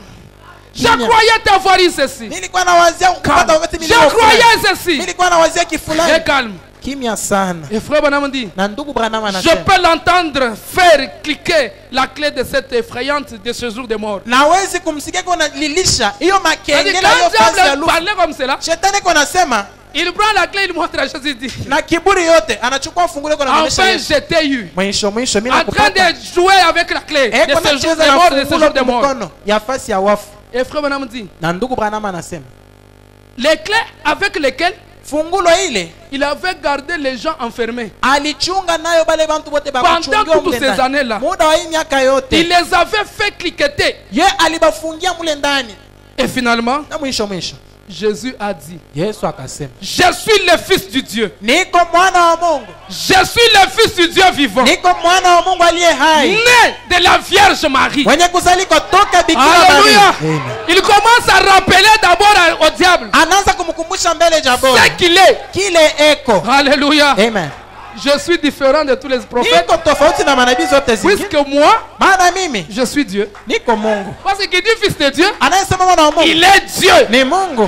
Et toi le diable, Maanake wewe tu Jabora n'es plus en face de Moïse. hauna tena mbele ya Tu n'es plus Musa. en face d'Esaïe. Hauna tena mbele ya Tu n'es Isaya. plus en face de tel et gens. Hauna tena mbele ya Yohana na Maintenant tu mafulani. es en face Sasa uko du mbele fils du Dieu Tout-Puissant. ya mwana wa Mungu aliye hai. Né de la Vierge Marie. Mwenye kuzalikwa toka Bikira Alléluia. Maria. Amina. Frère Branham dit, Ndugu Branham il lui anasema, dit, anamuonesha tu ne peux plus tromper les gens. hawezi tena kudanganya watu. Le diable a trompé les gens. Jabora alikuwa anadanganya Jésus watu. maintenant dit, Yesu je anamuonesha, suis né de la Vierge Marie. nazalikwa na Bikira Maintenant je suis venu Maria. te dire Sasa nimekuwa que tu ne kuonesha peux plus tromper les ya gens. kwamba bongo bunakwisha, utalanda tena bantu. Mon sang est encore frais sous la Damu croix. yangu ingaliki pa msalaba. J'ai payé Bariti. toute la rançon pour tous ces pécheurs. Mimi nalipa Alléluia. bei yote juu ya wale watenda dhambi. J'ai payé la rançon Mimi nalipa pour bei tous les pécheurs. juu ya watenda dhambi Et laissez-moi yote. vous dire, Munyacha si nionyeshe. jusqu'à ce matin, Kama haja asubuhi ya vous vous leo sentez pécheur, ungali najisikia il mtenda y a un dhambi, prix qui a été payé pour vous. kuko bei ililipwa kwa ajili yako. Amen, amen. Amen. Si vous avez fait quelque chose, Kama ulifanya vous kitu sentez le regret en vous, unasikia sikitiko ndani mwako, il y a un prix payé. kuko bei ililipwa. Amen, amen. Amen. Il y a un prix payé. Kuko bei ililipwa. Frère Branham dit, Ndugu Branham je anasema, fais tout ça. Et maintenant, na sasa ils sont libres. bale bote beko huru. Alléluia. Amen. Maintenant, Sasa ils sont libres. beko huru. Nous sommes libres. Tuko huru. Alléluia. Amen. Puisque le sang de Jésus a coulé, Maana damu ya Yesu ilivuya. il a frayé la voie de la liberté. Alipasua njia ya Et ufungulivu. ce matin, nous y marchons. Na hii asubuhi tuko natembea. Alléluia. Amen. Nous marchons puisque nous sommes Tuko libres. natembea mu hiyo njia maana tuko huru. Et quand il lui a dit ça, alipomwonyesha ils vile, sont libres. beko huru bote. Donne-moi cette clé. Unipe fungula hiyo. Ça, c'est la voix autoritaire. Hii ni sauti ya chef. Je te dis que ces gens, Sauti ya madaraka. Na Sont kwa libres. wale bantu beko huru. donne-moi cette clé. Na sauti ya madaraka, unipe fungulo hiyo. Donne-moi cette clé de la mort et du Unipe séjour hiyo des morts. fungulo ya kifo na ya fasi ya wafu. Frère Branham me dit, Ndugu Branham anasema, souvenez-vous que kumbukeni ya quand kwamba il est ressuscité, alipofufuka c'est lui Jésus qui portait cette clé. ni yeye Yesu ndio alikuwa anatoa hiyo fungulo. Oui, oui. Ndio. Il dit, Anasema, donne-moi cette clé. unipe fungulo hiyo. Tu ne peux plus les effrayer. Hawezi tena kuwaogopesha. Mon peuple ne sera plus effrayé. Umma langu haitaogopeshwa tena kamwe. Une maladie arrive. Ugonjwa inafika. Ah. Mon peuple ne sera plus effrayé. Umma langu haitaogopeshwa tena. Maintenant là, Sasa, je n'ai pas l'argent. Sina makuta. Je ne sais pas ce que je vais faire. Sijue kia kufanya. Mon peuple ne sera plus effrayé. Umma langu haitaogopeshwa tena. Et frère Branham dit, Na ndugu Branham anasema, ceux qui croient en moi bale beko na ne nyaminia seront plus effrayés. abataogopeshwa tena. Et quand le diable est en train de regarder le discours de Jésus, Jabolo pale alikuwa akiangalia utuba wa Yesu. et quand il lui a dit, donne-moi cette clé, Alipomwonyesha unipe et il fungulo est hiyo. en train de lui dire, Eko nenda na mon kumwonyesha, peuple ne sera plus jamais effrayé. umma langu haitaogopeshwa Pendant que le diable tena. regardait, hein, Shetani anasema, ah, il a eu une gifle. sasa anapata Alléluia. Amina. Et comme il regardait comme Vile ça, alikuwa anaangalia vile, il a eu une gifle. anapata Et on a rempli les clés. Abana munyanganya fungulo. Et on l'a bousculé à l'intérieur. Na banamusukuma Et ndani. finalement, on a fermé. Mwisho banamufungia yeye. Alléluia. Amina. On a fermé la porte. Banamufungia mulango. La clé est dehors. Fungulo iko nje. Sors maintenant. Sasa toka. Mon peuple ne sera plus jamais effrayé. Umma langu haitaogopeshwa Amen, tena. amen. Vous ne serez jamais effrayés Hamutaogopeshwa si vous tena. croyez en Jésus-Christ. Kama unamwaminia Il Yesu. est il est le puissant conquérant. Maana yeye ni mshindi wa uwezo. Il a conquis le diable. Alimshinda Il lui Shetani. a enfermé. Akamfungia mule Et ndani. frère Branham dit, Na ndugu Branham anasema, il lui a arraché les clés anamnyanganya et les fungulo. a attachées à son côté. Na anaitia kumkaba yake. Et commencé à partir à la Na gloire, akaanza kwenda mutukufu. à partir vers le ciel. Akakwenda mbinguni. Il a la clé. Akiwa na fungulo. Le diable est resté à l'intérieur. Jabolo alibakia ndani. Et frère Branham dit, Na ndugu Branham anasema, 67, 67. je peux le voir. Aweza kumwona. Alléluia. J'aime cet homme. Napenda huyu mtu. Il dit, je peux le voir. Anasema naweza kumwona. Il a dit, Anasema, attendez une minute. chunga dakika Il moja. y a un autre groupe. Kuko mkunzi Il ingine. y a ici Kuko Job, hapa Ayubu, Abraham, Ibrahimu, Isaac, Isaka, Sarah. ya- Eh bien, Sara.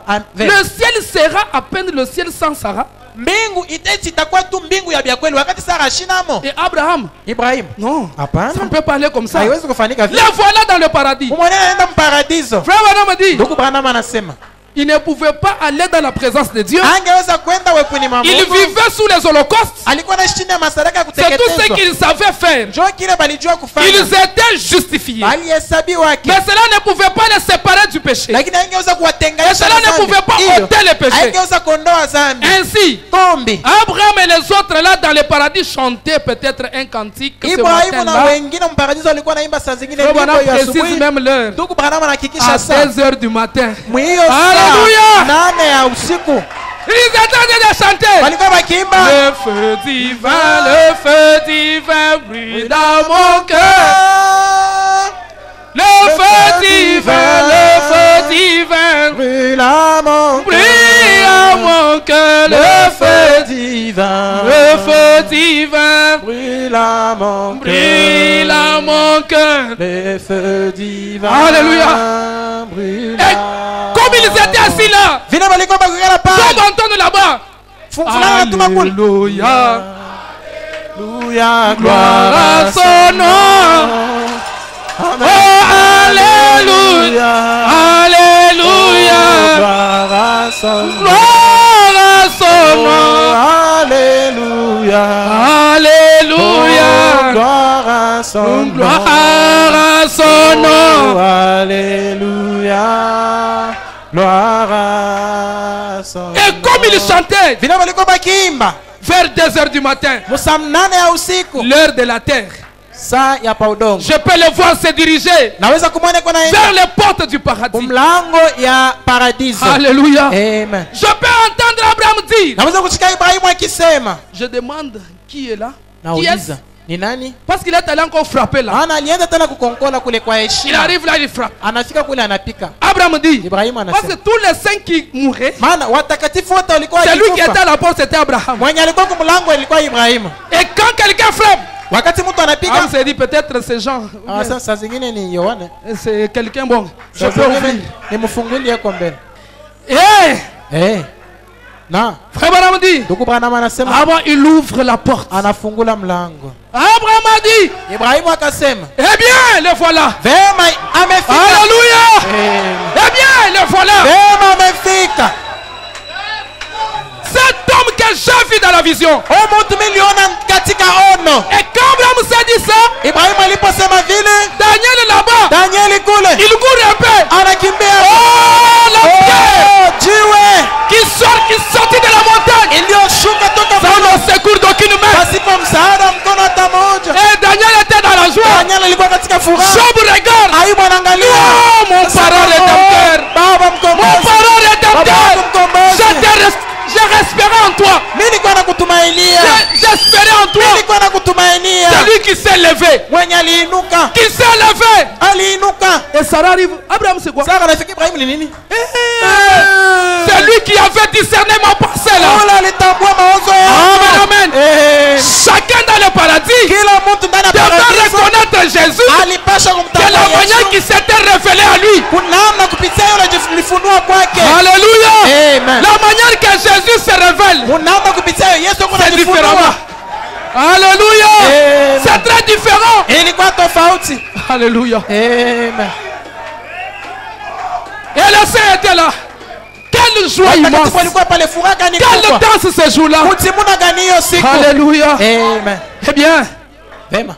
frère Branham dit, Ndugu Branham anasema, il a dit, akasema, mes enfants, watoto yangu, vous êtes morts sous une loi correcte, c'est une foi correcte. munakufa mkiwa na imani mzuri. Et quand il parlait, Job dit, entends d'abord. Wakati alikuwa anapima kusema, Ayubu anasema chunga. C'est lui que j'appelle mon rédempteur. Ule niko naita mkombozi Vous wangu. n'avez pas de place pour moi auprès, maintenant là. Hauna nafasi kwa ajili yangu sasa. C'est lui Ni yeye. que j'appelle mon Ule rédempteur. niko naita Quand mkombozi je wangu. sais que la délivrance Maana unajua kwamba ufungulivu approche maintenant, iko karibu c'est sasa.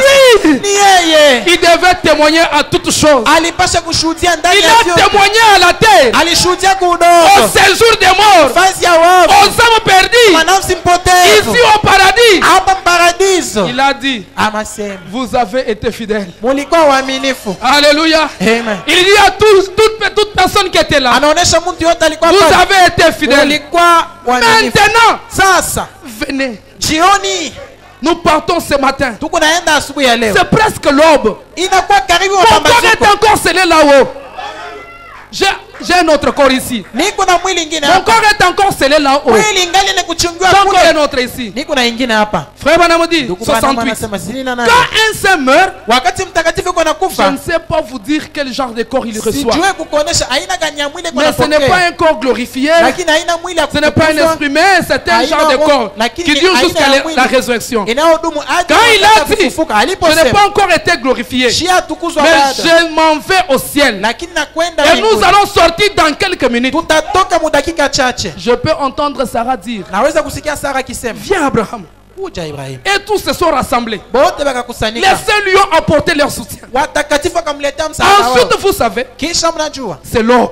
ni mapambazuko. Je peux entendre Abraham dire, Naweza kusikia Ibrahimu akisema, maître, mwalimu, veux-tu entendre un peu? unapenda kuchunga kidogo? Pouvons-nous faire une tour? Tunaweza kutembea kwa kidogo. Une tour éclair Kutembea avant kwa de kidogo. monter dans la gloire? Mbele ya kupaa utukufu. J'aimerais encore visiter la ville. Napenda kutembelea tena vya mwisho. Et Jésus dit, Yesu anamwonesha. bien d'accord, Mzuri. je vais rester avec mes disciples Mitabakia na wafasi wangu pendant 40 jours et 40 nuits. muda wa masiku 40 na msiku 40. Frère Branham dit, Ndugu Branham anasema, l'étoile du matin a brillé. nyota ya asubuhi ikang'aa. L'ange de Dieu est venu Malaika wa Mungu et alikuja a roulé la pierre. na akaviringisha. Et la Bible dit Na Biblia que inasema les saints qui dormaient dans la poussière de la terre watakatifu walikuwa wanalala katika mavumbi ya udongo. étaient ressuscités. Walifufuka. Matthieu 27. Ils étaient sortis de sépulcre walitoka et mkuburi sont apparus à un grand nombre de personnes. walionekanikia wengi kubwa ya watu. Frère Branham dit, Ndugu Branham anasema il était à Jérusalem ce jour-là. alikuwa kwa Yerusalemu hiyo Je siku.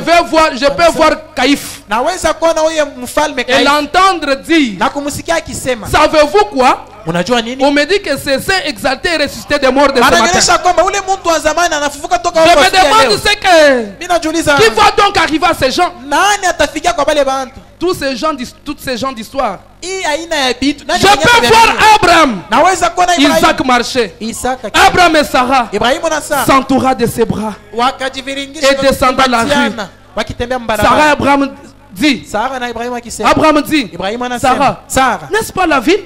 hichi aina ile mudi, Ville est naturelle là-bas. hii mudi, Et tu te souviens? tunakumbuka, Tu te souviens-tu? Quand nous habitions là-bas, tunakumbuka pale tulikuwa na ikala. Sarah dit, je m'en souviens. Mimi nabikumbuka vyote. Caïphe a dit, Kaifa anasema, ce couple-là c'est qui? ile ndoa ni hapa nani? On dirait que je les ai vus quelque part. Iko Samuel nibaonaka fasi moja. Abraham a dit à Sarah, Ibrahimu akamwonyesha Sarah, Sara, Sarah, Sara. on nous a reconnus. Banatutambua. Ils avaient un corps comme celui de Jésus. Balikuwa na mwili saa ya Yesu. Ils pouvaient disparaître. Wangeweza kupotea. Le mur comme il fit, Kutambua. il a simplement disparu kutambuka makuta devant les gens. Alipotea Et tu mbele ya Caïphe a watu. dit, Na Kaifa savez-vous quoi? Unajua nini? Quelque chose ne va pas ici. Kitu akiendeki Je ne hapa. comprends pas ce qui se passe au là. Kinaopitikana Et les gens étaient dans la ville. na watu walikuwa ndani ya mji. Et quand ils étaient dans la ville, Walipokuwa katika mji, Frère Branham dit, ndugu Branham à anasema, cette résurrection, kwa hiyo ufufuko Jésus Yesu a vaincu la mort, alishinda lufu, les séjours des morts, fazi ya wafu, les maladies, magonjwa, toutes choses. vyote Il les a scellées alibitia avec son propre sang. na damu yake Le grand et mwenyewe, puissant conquérant. mshindi wa uwezo. Frère Branham dit, Ndugu Branham 51. anasema, 51. L'homme a été rejeté du ciel. Mtu alitupwa toka mbingu, La route était fermée. njia ilifungiwa, Il n'y avait point de route. hakuwa fazi ya Mais kupitia, là où il n'y avait pas de route, lakini pale pakukuwa il njia, est venu frayer une. alikuwa kuyapasula. Oh là là, Lord, jamais. le premier front, Huyo vita ya kwanza c'était le démon de doute. ilikuwa demona ya Le mashaka, suivant, ya pili c'était le préjugé. ilikuwa ya Et kuwazia, ensuite, na kisha c'était l'égoïsme. ilikuwa choyo. Cette terre était couverte de fronts de la puissance démoniaque. Hii udongo ilifunikwa na mauwezo ya kidemona mengi, Ensuite, la maladie, kisha ugonjwa, des afflictions. mahuzuni. Mais quand il a commencé à monter au ciel, Lakini alipoanza kupaa mbinguni, hier soir, nous avons vu qu'il est sorti du séjour des morts. jana magharibi tuliona kwamba alitoka Avec les clés de la mort et du séjour des morts sur afungulo son ya côté. lufu na nafasi ya Hadesi Ce matin, kaba yake. Hii nous asubuhi les faisons monter. Alléluia. tuko nampandisha, Quand il est ressuscité, il alipofufuka était triomphant. alikuwa wa kushinda.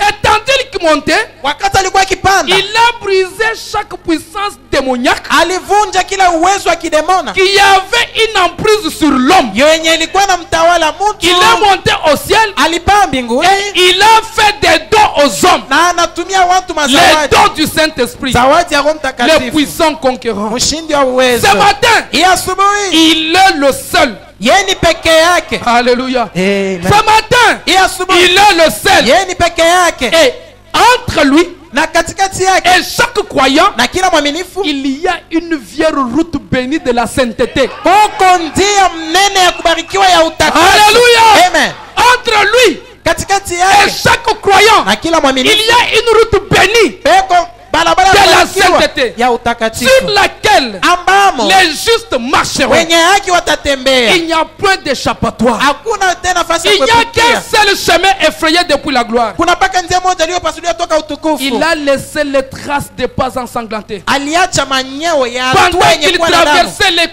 corridors de puissance démoniaque, Bala alikuwa anatambua mahatua ya mauwezo ya il a kidemona. frayé une fois Alipasua njia pour que nous tous ili sisi yote y passions. tupate kupitia Il amo. est assis ce matin Anaketi asubuhi ya leo dans le lieu céleste pahali pa mbinguni en tant que puissant conquérant. kama mshindi wa uwezo. Acclamons quand même pour ce puissant conquérant. Shangilie kwa mbele ya mshindi wa uwezo.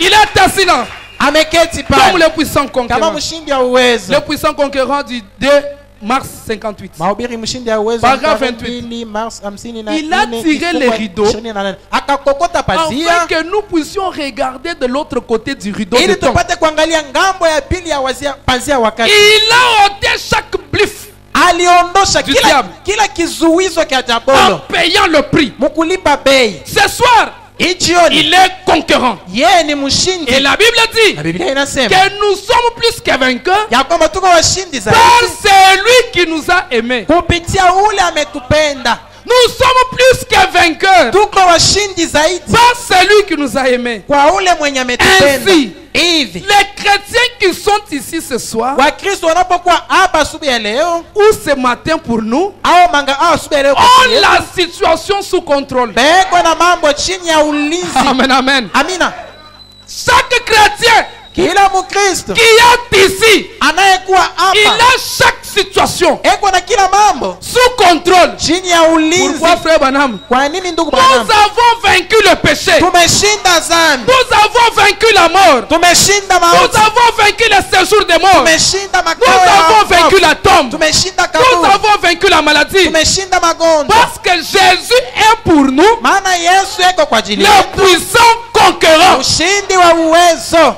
Alléluia. Amen. Et quand il est sorti, Wakati alipotoka et il devrait rester avec ses disciples. alipasha kubakia na wanafunzi Mais vous wake. savez, Na mnajua quand il est ressuscité, alipofufuka même les disciples hata wafuasi ont eu du mal walipata matatizo, de le reconnaître. walimtambua na matatizo. Amen, amen. Amina. Ont eu du mal Walimtambua de Yesu le reconnaître. na matatizo. La Bible dit, Biblia il y inasema avait des disciples. kulikuwa wanafunzi wawili, Cléopas et son ami. Cleopas na Ils mwenzie, étaient en train de cheminer. walikuwa wakitembea Christ en train de parler sur Christ. na huzuni wakisemea kuhusu Kristo, Et finalement, na mwisho comme il parlait de lui, vile walikuwa wanamsema, comme nous allons ouvrir le livre, frère Branham, vile tutasoma ndugu de Branham, chaque fois qu'on parle de Jésus, anasema kila wakati wanaposema Il est là. Yesu eko pale. alléluia, Amina. chaque fois qu'on parle de Jésus, Kila wakati wanaposema kuhusu il Yesu est là. eko Et pale, assurez-vous, na hakikishiwa il est ici. ya kwamba eko Parce que hapa. nous parlons de lui, Maana tukunasema kuhusu le yeye, puissant conquérant. ushindi wa uwezo. Frère Branham dit ceci. Ndugu Branham anasema Quand hivi,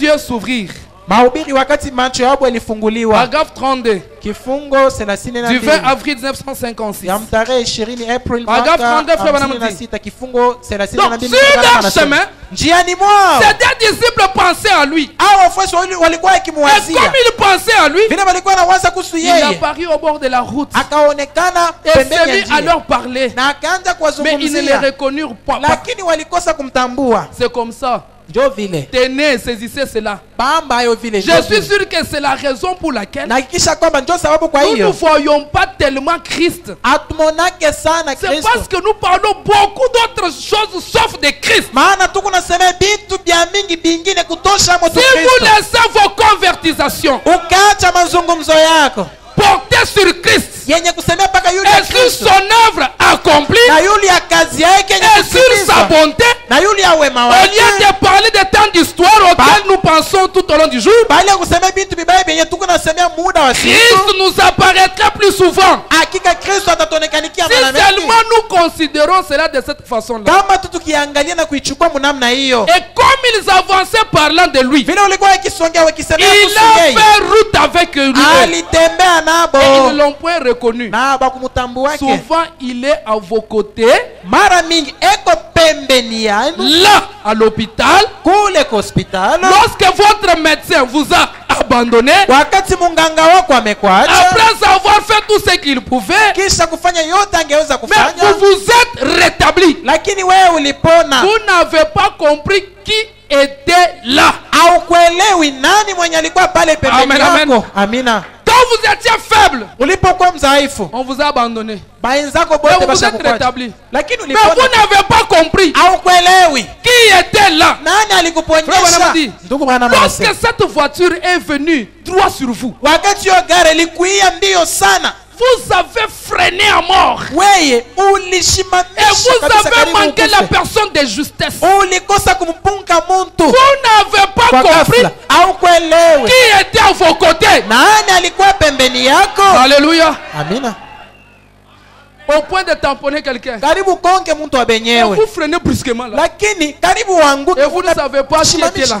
Au kujua nani alikuwa pale. Frère Branham dit, Ndugu Branham il anasema, a été avec vous alikuwa nawe dans beaucoup de cas. mu mambo ya mingi. Frère Branham dit, Ndugu Branham anasema, pendant la crise, wakati wa ukosefu, quand les pots étaient vides, wakati hiyo kikombe haikukuwa na bunga, Les enfants n'ayant pas d'habits, batoto basiokuwa na mavazi, vous ne saviez pas d'où proviendrait le prochain repas. haukujue kesho mtakula nini, Mais d'une manière ou d'une autre, lakini mnamna moja au ingine vous vous êtes assortis. wewe ulitoka mwe mama ulipata Vous chakula, n'avez pas compris, c'était lui. haukuelewa ilikuwa nani, lakini ilikuwa yeye Yesu. Imaginez dans toute situation là, Waanza mhiyo mambo, dans tous les cas qui vous est arrivé, mambo yote les aliyokufikia, puissants conquérants étaient à vos mshindi wa uwezo côtés. alikuwa pembeni yako. Amen. Alléluia. Les puissants conquérants étaient avec vous. Mshindi wa uwezo alikuwa nawe, Et vous êtes sortis de cette situation. na ulitoka mhiyo mambo kwa Frère Branham ghafla. dit, Ndugu Branham anasema, combien vous avez été bénis. mara ngapi ulibarikiwa? Si seulement vous saviez que c'est lui que vous aimez, Kama tu ulijua kwamba ni yeye ule unapenda sana c'est kutenda kile celui qui kizuri, est en vous. na ni yeye anayekuwa ndani mwenu. Eh bien, dirent-ils, Vema, walisema wale, ils ont dit à Jésus, wakamwonyesha les Yesu disciples, wale wanafunzi, es-tu un étranger? eti wewe uko mgeni hapa, Savoir de ne pas connaître ce qui s'est passé à Jérusalem. ukose kujua kenye kinapitikana hapa kwetu Ils ne Yerusalema. l'ont point reconnu. Wanafunzi walikosa Et vous kumtambua, ne connaissez pas qui est ici à côté de vous na ce soir.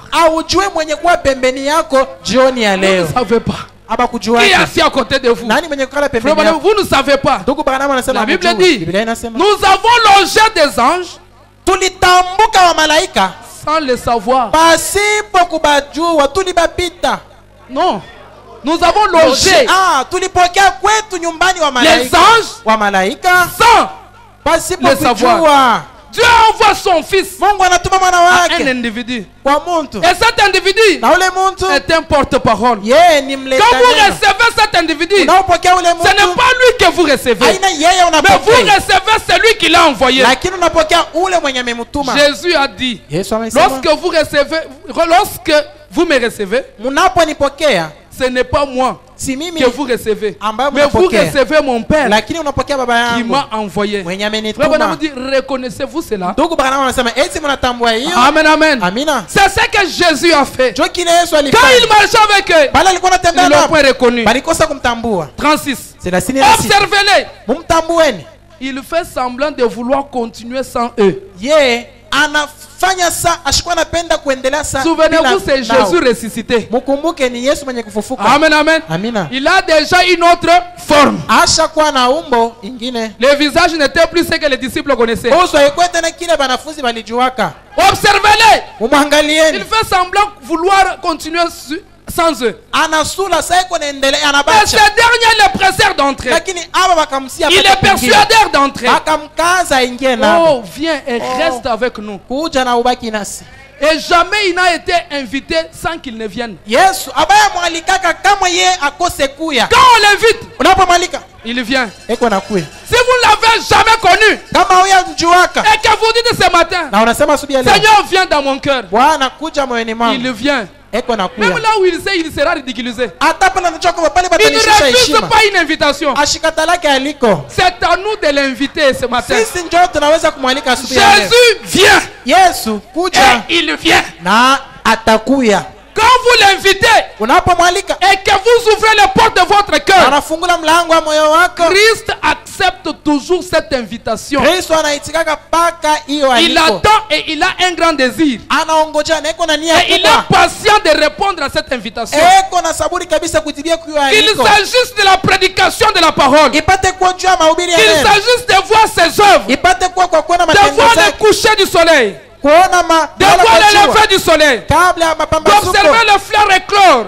Kuona wakati bahari kuna pa. les miracles et les signes. Miujiza na Quoi maishara. que ça puisse être, Hata ni nini? il essaie de parler à votre cœur Anapima et kunongoneza kwa pour qu'il moyo puisse wako. entrer. Na juu apate Et kuingia. alors, Na hapo lorsqu'il est à l'intérieur, walipokuwa naye ndani, bon, tenez, remarquez, tambwe. une fois à l'intérieur, Alipoingia tunabo ndani, les portes fermées, mlango ya kufungiwa. une fois à l'intérieur, Alipokuwa ndani, du petit restaurant où ils sont entrés, mumareko ndogo ambamo ils waliingia, sont aussi assis autour de la table. walikuwa wenye kukala pembeni ya Et meza, ils ont commandé du pain. wakalombesha La mkate. serveuse est allée chercher du pain. Ule wa kuleta Amenez chakula cela. akaleta mkate na Il a kuitia pale. déposé. Akaitia. Alors qu'ils étaient assis là en silence, Wakati walikuwa pale kimya, observant l'un l'autre, wakiangaliana mmoja la na porte mwingine, fermée au monde extérieur, mlango inafungiwa Jésus baita s'est wakiweza kuingia. fait connaître à et en faisant quelque chose Yesu akajijulishwa mukufanya qu'il avait fait kenye alifanyaka avant sa mort et son ensevelissement. mbele ya kufa na kuzikwa kwake, Pour leur prouver qu'il était le même Christ kwa kuonesha kwamba alikuwa Kristo qui était mort, mwenye qui alikufa, avait été avec eux, ule alikufa faisant pamoja la nao, même chose akifanya kitu qu'il avait kimoja. fait avant qu'il soit crucifié. Kila alifanya mbele ya Yesu. Voyez-vous cela? Ndugu Branham anasema eti C'est mnaona quand hiyo il a rompu le pain. ni wakati alipovunja mkate, Les disciples regardent wanafunzi wanaangalia et les yeux s'ouvrent. na macho Quand ils ikafunguka, l'ont reconnu, alipomtambua et Christ a disparu. na Kristo akapotea. Et le matin de la résurrection, Asubuhi ya comme nous ufufuko, parlons de Jésus hivi ressuscité, tuko nasema kuhusu Yesu mwenye au kufufuka. matin de la résurrection, Asubuhi ya ufufuko, tout le monde s'était de murmure là. wote walikuwa paka nasema vya chini chini. Les anges nous ont dit que Jésus est ressuscité. Malaika wanatuonyesha kwamba Yesu amefufuka. Non, Jésus est ressuscité. Yesu amefufuka. Jésus est ressuscité. Yesu amefufuka. Jésus est ressuscité. Yesu amefufuka. Mais c'est vers le soir. Lakini ni kumagharibi. C'est vers le soir Ni kumagharibi. que Jésus a fait entrer. Njoo aliingia. Il s'est fait connaître Njoo akajijulisha à ses disciples kwa wanafunzi wake. vers le soir. Kumagharibi. Alléluia. Eh. C'est vers le soir Ni que kumagharibi. Christ manifeste sa présence après sa résurrection. Njoo Kristo yuko anaonekanisha uwepo yake kisha ufufuko Et yake. c'est vers le soir Na ni kumagharibi. que la lumière, Njoo nuru. Fils, Mwana réapparaît anaonekana pour éclairer l'humanité. kwa kungaza binadamu Et le ulimwengu. mot qu'il a utilisé, Tamko quand il aliyotumikisha est entré le soir là, alipoingia magharibi, il a dit que alisema la paix soit avec vous. amani yawe Alléluia. nanyi. Amen. Il a dit Anasema Shalom peuple de Dieu. shalom umma la Mungu. Shalom peuple de Dieu. Shalom umma la Mungu. Alléluia. Et Amen. la paix que Jésus donne Na amani yenye kuletwa n'est na pas Yesu semblable que la paix les hommes peuvent donner. haiwezi kusawanisha na amani ile wengine Quand wanaweza Dieu, kuleta. Jésus lui-même vous donne la paix, Wakati Mungu Yesu mwenyewe anakupa amani, c'est incommensurable. haina na mwanzo na mwisho. C'est une joie incommensurable. Ni furaha ya Parce qu'il heshima mwanzo na remplit les mwisho. cœurs. Maana iko na jaza Et quand il moyo. dit Shalom peuple de Dieu. Anaposema amani umma la Mungu. Alléluia. Amen. Et Shalom peuple de Dieu. Shalom umma la Mungu. Et revenons. Na turudie. Quand il a terminé, Alipomaliza il a terminé les 40 jours. anamaliza masiku 40. Puisqu'après sa résurrection, il a même mangé. Maana kisha ufufuko yake alikula. Il a même mangé du poisson. Alikula kwa samaki Il a pris du pain et na même mkate le miel. na asali.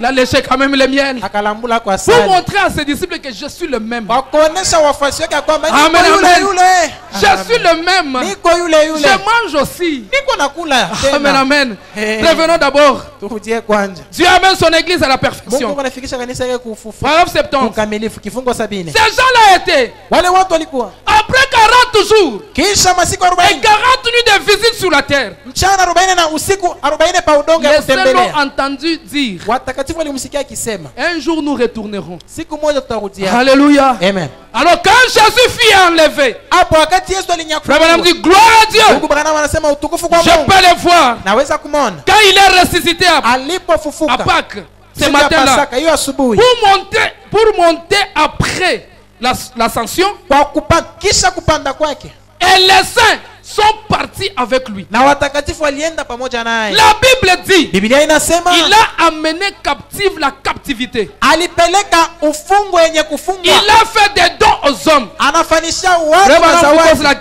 vous pose la question, est-ce vrai? Ndugu Branham ananiuliza eti ni yako. Frère Branham dit, Ndugu Branham je anasema peux le voir. naweza kumwona Alors qu'il monte, wakati kuna panda, il dépasse les étoiles. yeye anatambuka manyota, Les étoiles du matin, manyota ya asubuhi, la lune, mwezi, le soleil. jua. Il arrive jusque là où sont les archanges. Anafika na pale peko mwa malaika wa juu, Il les dépasse anawatambuka, et il entre dans les cieux des cieux. anaingia mumbingu ya yule Ensuite, kabisa. vous savez, Kisha mnajua ils sont arrivés en face des grands palais d'ivoire. walifika mbele ya mavyumba kubwa. Je peux Mbele. entendre les saints de Naweza l'Ancien kusikia Testament dire, watakatifu wa Agano la Kale wakisema, élevez-vous, porte éternelle. inukeni mlango ya milele, Élevez-vous, inukeni que le roi des gloires fasse son entrée. ufalme wa tukufu Alléluia. apate kuingia. Amina. La prophétie de David Unabii wa Daudi devrait s'accomplir là. ili pasha Les voilà venir en triomphe, umwanene akija kama mshindi marchant. akitembea. Gloire à Dieu. Oh là là, je me sens effectivement Na comme nisikia un exalté. kabisa kama Remarquez, mtakatifu wa zamani. les voilà venir marchant. Umwanene akija akitembea. La parole de Dieu est éternellement vraie. Neno la Mungu iko ya kweli milele. Frère Branham dit, il Ndugu Branham revient anasema, anarudi. Il marchait là en triomphe. Alikuwa anatembea pale saa Et j'ai mshindi. entendu les saints de l'Ancien Testament lui apporter leur soutien disant, Nikasikia watakatifu wa Agano la Kale wakimshangilia wakisema, celui-ci c'est le Rédempteur. huyu ni mkombozi. Ils ont dit, Walisema, élevez-vous, portes éternelles. inukeni mlango ya milele. Élevez-vous et laissez le roi de gloire son entrée. Inukeni na acheni mfalme wa utukufu apate Je kuingia. peux entendre les anges là, Naweza kusikia wa malaika dans les pale. lieux glorieux de Dieu. Kwa mahali tukufu ya Mungu. Qui est ce roi de gloire? Sasa huyu mfalme wa utukufu anayetokea Parce kwa que utukufu les ni saints dans nani? le ciel, Maana wa malaika kumbingu ils étaient toujours comme ça. balikuwa baba macho Saint, chini. Saint, Takatifu, Saint, et l'éternel. mtakatifu, Saint, Bwana. Saint, et l'éternel. Bwana wa Saint, mabezi. Saint. Takatifu, mtakatifu. Pendant que le Saint des Saints Wakati mtakatifu mwenyewe alikuwa était sur la anaingia, terre alikuwa pa udongo pour conquérir toutes choses. kwa kumiliki kila kitu. Maintenant, quand le Saint arrive, Sasa wakati mtakatifu anafika, mais on nous dit là-bas Bwana que sema- le roi de gloire, kule beko analalamika asema, mais mfalme le wa roi de utukufu, gloire c'est ici. mfalme wa utukufu wake Qui anikalaka est hapa. ce roi de gloire? Ule mfalme wa utukufu sasa Amen, ani wapi, amen. ni nani? Qui est ce roi de gloire? Ule mfalme wa utukufu ni nani C'est ce tena? que la Bible dit. Njoo kile Biblia Et les inasema. saints de l'Ancien Testament, Na watakatifu wa Agano la ils ont Kale répondu, wakajibia, l'Éternel des armées, wa milele wa majeshi, puissant dans les combats, wa uwezo katika le vita, voici arrive. mumwenene kwa nafika. Le roi avec sa délégation, Mfalme na le kundi yake, conquérant. mshindi. Oh, il est le puissant conquérant. Oh, yeye ni mshindi wa Depuis uwezo. qu'il a déchiré le voile en deux, Tangu alipopasua pazia mu vipande mbili, les anges ont poussé les portes. wa malaika walisukuma mlango. Les portes de perles. Mlango ya Se sont dhahabu ya ouvertes. lulu. Mlango Quand ya il lulu a poussé kafunguliwa. les boutons, Alipovinya pa buton, Jésus, Yes le vainqueur, mshindi est venu dans la ville de Jérusalem alikuwa katika mji wa avec Yerusalemu tous les saints de l'Ancien na Testament watakatifu wote wa Agano la qui étaient Kale, vécus là-bas wale waliishi et qui pale, avaient cru qu'un jour Jésus viendrait. wale waliaminiaka kwamba siku ni moja Yesu Wewe Branham atarudia. ati, Ndugu Branham Je anasema, peux le voir naweza kumwona marcher pendant les cœurs angéliques bas. akitembea wakati mioyo ya wamalaika ilikuwa Les inapiga gens piga, chantaient quoi, frère Branham? Quand il chantait Hosanna. wakati wamalaika walikuwa naimba C'est-à-dire, nyimbo les nzuri, anges ont commencé à chanter. malaika walianza kuimba nyimbo. Hosanna, oh, béni soit le roc, oh, béni soit le rocher. les monstres. Ah, Hosanna, Hosanna, oh, béni soit le, oh, béni soit les monstres. Frère Branham a dit, Donc, voici Branham a venir dit- les saints de l'Ancien Testament. Moneni watakatifu wa Agano Et la Kale Jésus wakija. marchant dans les rues jusque devant le Père. Yesu akitembea njiani hadi na Et kumbele ya Baba. Jésus arrive devant le Père. Yesu anafika mbele ya Le Baba. puissant conquérant. Mshindi ya uwezo. Il dit, Jésus a dit, Yesu anasema, Père, Baba, ceux-ci sont ceux qui sont morts dans la bonne foi. hawa ni wale walikufa katika imani halisi. Il a présenté au Père Anamtambulisha Baba les saints de l'Ancien Watakatifu. Testament. Ils sont morts dans une bonne foi. Job alikufa muimani mzuri, Et Père lui dit, na Baba anamwonyesha tu as fait du bon travail. unafanya kazi mzuri. Uko Alléluia! mtumishi mzuri. Amina. Acclamons le puissant conquérant. Shangilia mshindi wa uwezo. Il a fait du bon travail. Unafanya kazi mzuri.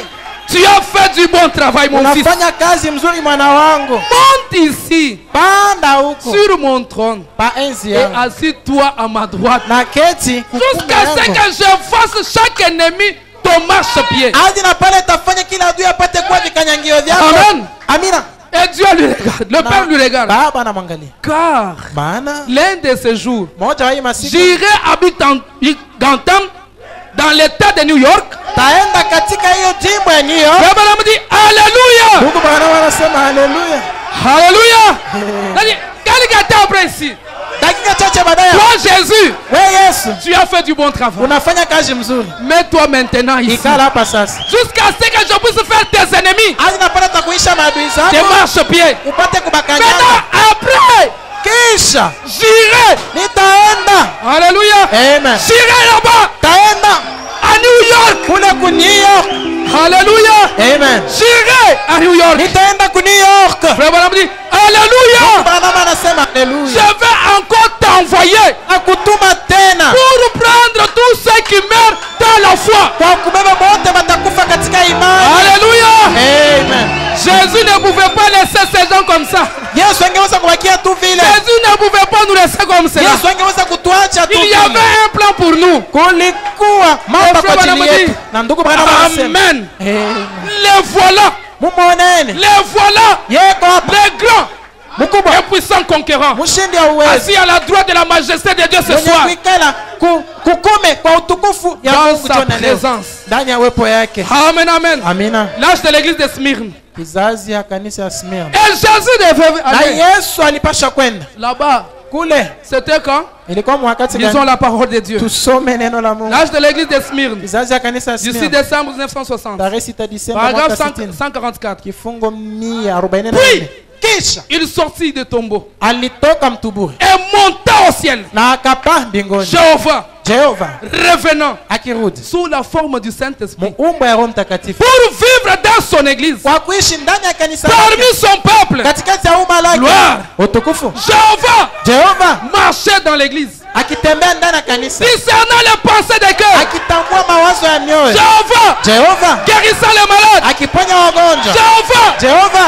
parlait au travers des lèvres, akisema kupitia midomo, à tel point que l'homme ne peut plus se maîtriser. mkufikia kama mtu atakosa Et kujizuiza. Frère Branham Na dit, ndugu bana wanasema Jéhovah revient Jehova akirudi et parle l'anglais. na yeko anasema Uingereza. Alléluia.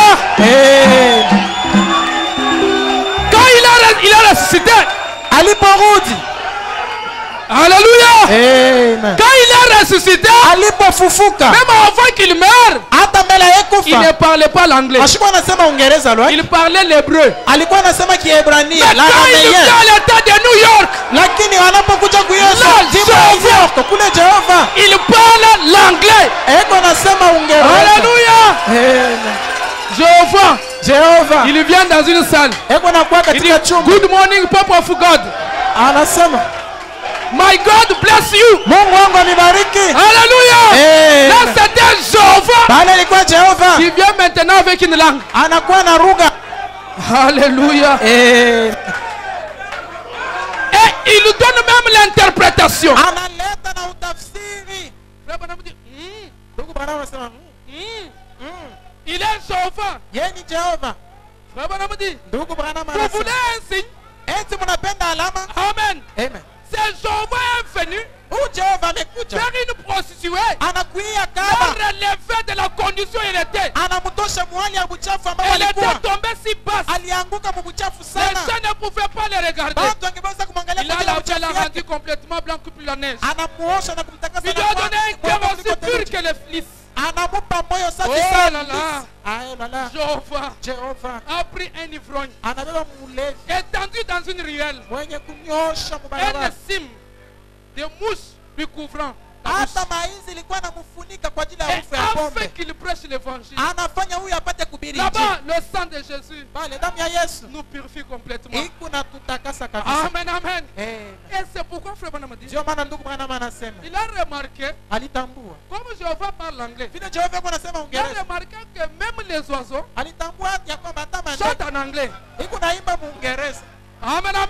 Amen. Parce que Jéhovah parle anglais. Maana Jehova akisema Uingereza, La seule manière d'adorer l'éternel Dieu kama moja kuabudu wa milele est Mungu qu'il comprenne nos chansons apate kuelewa manyimbo zetu, que nous chantons un peu en anglais. imbe ko mbele Frère Muingereza. Branham dit l'absolu.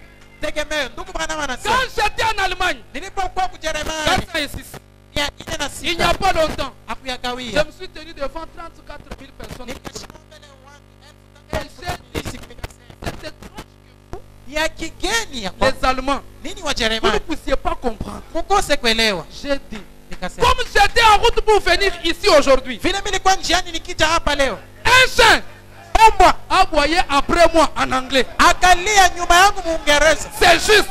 Ni kweli.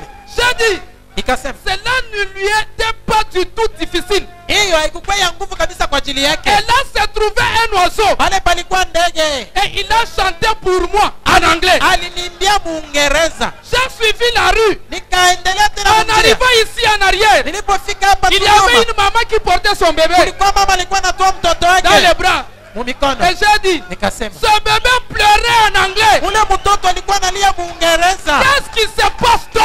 Nini kunapitikana kumbi? Qu'est-ce qui se passe donc? Nini kunapitikana basi? Alléluia. Amen. Non, c'est Jéhovah qui vient. Hapana, ni Jehova Qui akija parle l'anglais. anayesema Uingereza. Amen, amen. Amen. C'est Jéhovah qui revient. Ni Jehova anayerudi. Maintenant, quand il revient, Sasa wakati kuna rudi, il n'a pas uso moja comme moja. il l'avait, Saa ile alikuwaka il nayo a zamani, pris un autre corps. anabeba mwili ingine, Et le corps qu'il prend maintenant, na hiyo mwili anabeba c'est un sasa scandale. ni kikwazo. Alléluia. Amen. C'est un scandale pour les incroyants. Inakuwa kikwazo juu ya Mais pour waasi, les croyants, lakini juu ya waaminifu. alléluia. Amen. Mais pour les croyants, Lakini juu ya ils waaminifu voient Dieu. beko naona Mungu. Alléluia. Amen. Ils voient Dieu. Beko naona Mungu. Alléluia. Amen. Les croyants ne Waaminifu voient pas autre chose. hawaonake kingine. Amen, amen. Amen. Puisque comme il passait dans les rues de Galilée, Maana vile alikuwa anatembea barabara ya après sa Galilaya, résurrection, kisha ufufuko il yake ressemblait à un jardinier. alikuwa anafanana na saa mlimaji. Il ressemblait à un jardinier. Alikuwa saa mlimaji. Et quand il revient Ali anaporudi dans une autre forme, muumbo ingine prenant le corps akibeba de mwili son serviteur ya mtumishi wake pour pouvoir l'utiliser, kwa kuyatumikisha. et quand il passe, Anapopita, wakati ako anapita, c'est Jéhovah. ni Jehova. Alléluia. Amen. Le même Dieu Mungu moja qui était moja ressuscité. mwenye alifufuka. Maintenant, qu'est-ce qu'il fait? Sasa iko anafanya nini? Dieu se cache, se révèle dans la simplicité. Mungu akajificha akajifunua katika Paragraphe unyenyekevu. 295. Kifungo Dieu 205. se cache Mungu ako dans anajificha une simple petite blanchisseuse.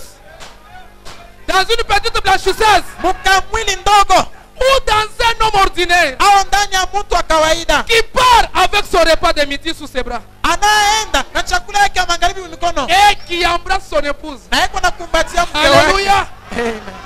Qui embrasse son épouse Iko nakumbatia mkewe et ses enfants na watoto yake avant de partir. mbele ya kwenda msafari. Alléluia. Amen.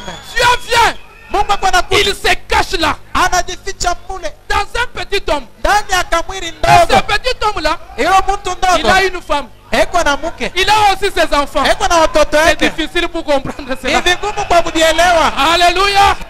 C'est difficile pour comprendre Ni cela. vigumu Il kujielewa. faut être de la semence élue Ni mpaka mbegu teule pour découvrir kwa kuvumbula que Dieu peut le faire. ya kwamba Mungu anaweza Que Dieu peut le faire. ya kwamba Mungu anaweza C'est même kufanya. Jéhovah. Huyu Jehova moja Quand moja il est ressuscité, alipofufuka, il est le Tout-Puissant. yeye ni mwenyezi, Il a chaque situation sous contrôle. eko kila mambo chini ya uchunguzi wake. Après sa résurrection, Nikisha ufufuko yake, chaque situation est sous contrôle. kila mambo iko chini ya C'est ulinzi. pourquoi vous verrez, frère Branham. Ndio maana mtaona ndugu Branham Il dit, wakati anasema je prends la situation sous contrôle. abeba mambo yote chini ya ulinzi. Pourquoi? Parce qu'il fallait la preuve de la résurrection. Kwani ni maana alipashwa hakikisho ya Et comme ufufuko. Jésus est vivant, Hivi Yesu ni mzima, et il vit jusqu'à maintenant, eko naishi hadi na sasa, il est plus capable anastahili de sana faire toutes choses. kufanya kila kitu. Alléluia. Amen. Il est plus capable Anastahili de kabisa faire toutes choses. kufanya kila kitu. N'oubliez pas, Musisahau il a dit, alisema mon peuple umma langu ne sera plus jamais effrayé. haitaogopeshwa Ne vous tena. effrayez pas. Musiogopi, Peu importe haizuru la chose qui est devant vous. mambo yanayokuwa mbele Peu yenu, importe la situation. haizuru mambo. Vous êtes malade. Uko mgonjwa, Vous regardez votre état. unaangalia hali yako, Oublie votre état là. sababu hali yako Vous n'avez pas l'argent. hauna makuta, Oublie cet état là. sababu hiyo hali yako. Regardez le puissant conquérant. Angalia mshindi ya uwezo. Alléluia. Amen. Regardez le puissant conquérant. Angalia mshindi ya uwezo, Quand il s'élève, anapoinuka il n'y a aucun démon de l'enfer. hakuna demoni hata moja wa Il n'y mjehanamu, a aucun démon de l'enfer. hakuna demoni hata moja wa Et bien mjehanamu. plus, Na le diable est déjà enfermé. shetani basa kumfungia, Le diable est déjà enfermé. jabona basa kumfungia Ce ndani. qu'il fait, ce sont des terreurs. Vile ndio wanafanya tu ni kuongopesha C'est pas mambo même ceux kule. qui viennent vous Ni terroriser un kama peu. hii mwana Mungu Mais kuongopesha, lorsque vous vous arrêtez, lakini wakati unasimama vous vous reconnaissez. unajitambua. Je suis enfant de Malachie 4. Niko mwana wa Malaki 4 Je suis né de nouveau.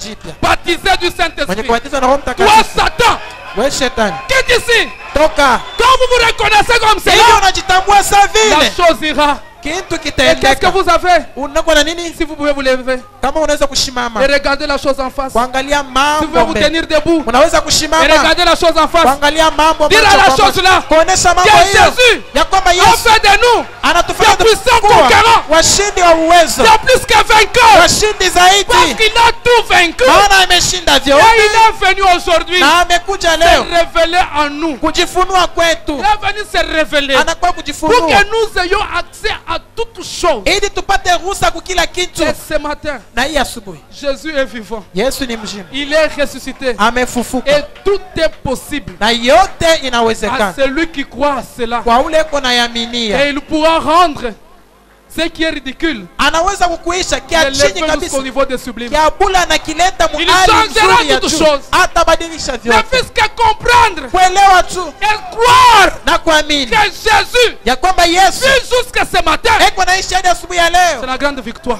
ni Si on ushindi peut nous en kubwa. donner un cantique. Kama banaweza kututumia C'est wimbo, la plus grande victoire ni ushindi que le monde kubwa n'a jamais connue. yenye ulimwengu Si hayatambuaka. tu crois seulement Kama cela. tu ukiamini, Si tu crois seulement cela. kama tu Si tu ikiaminia, crois seulement cela. kama tu unayaminia. Alléluia. Amen.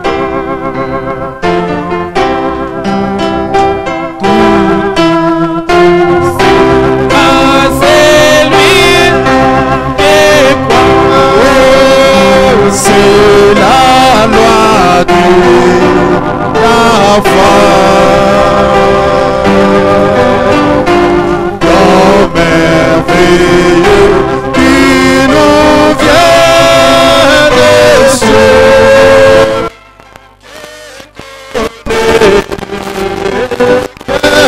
Oh, alléluia.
Le ressuscité, le Dieu de William Branham, lui l'ange du Seigneur, lui la grande colonne de feu, lui la nuée de gloire.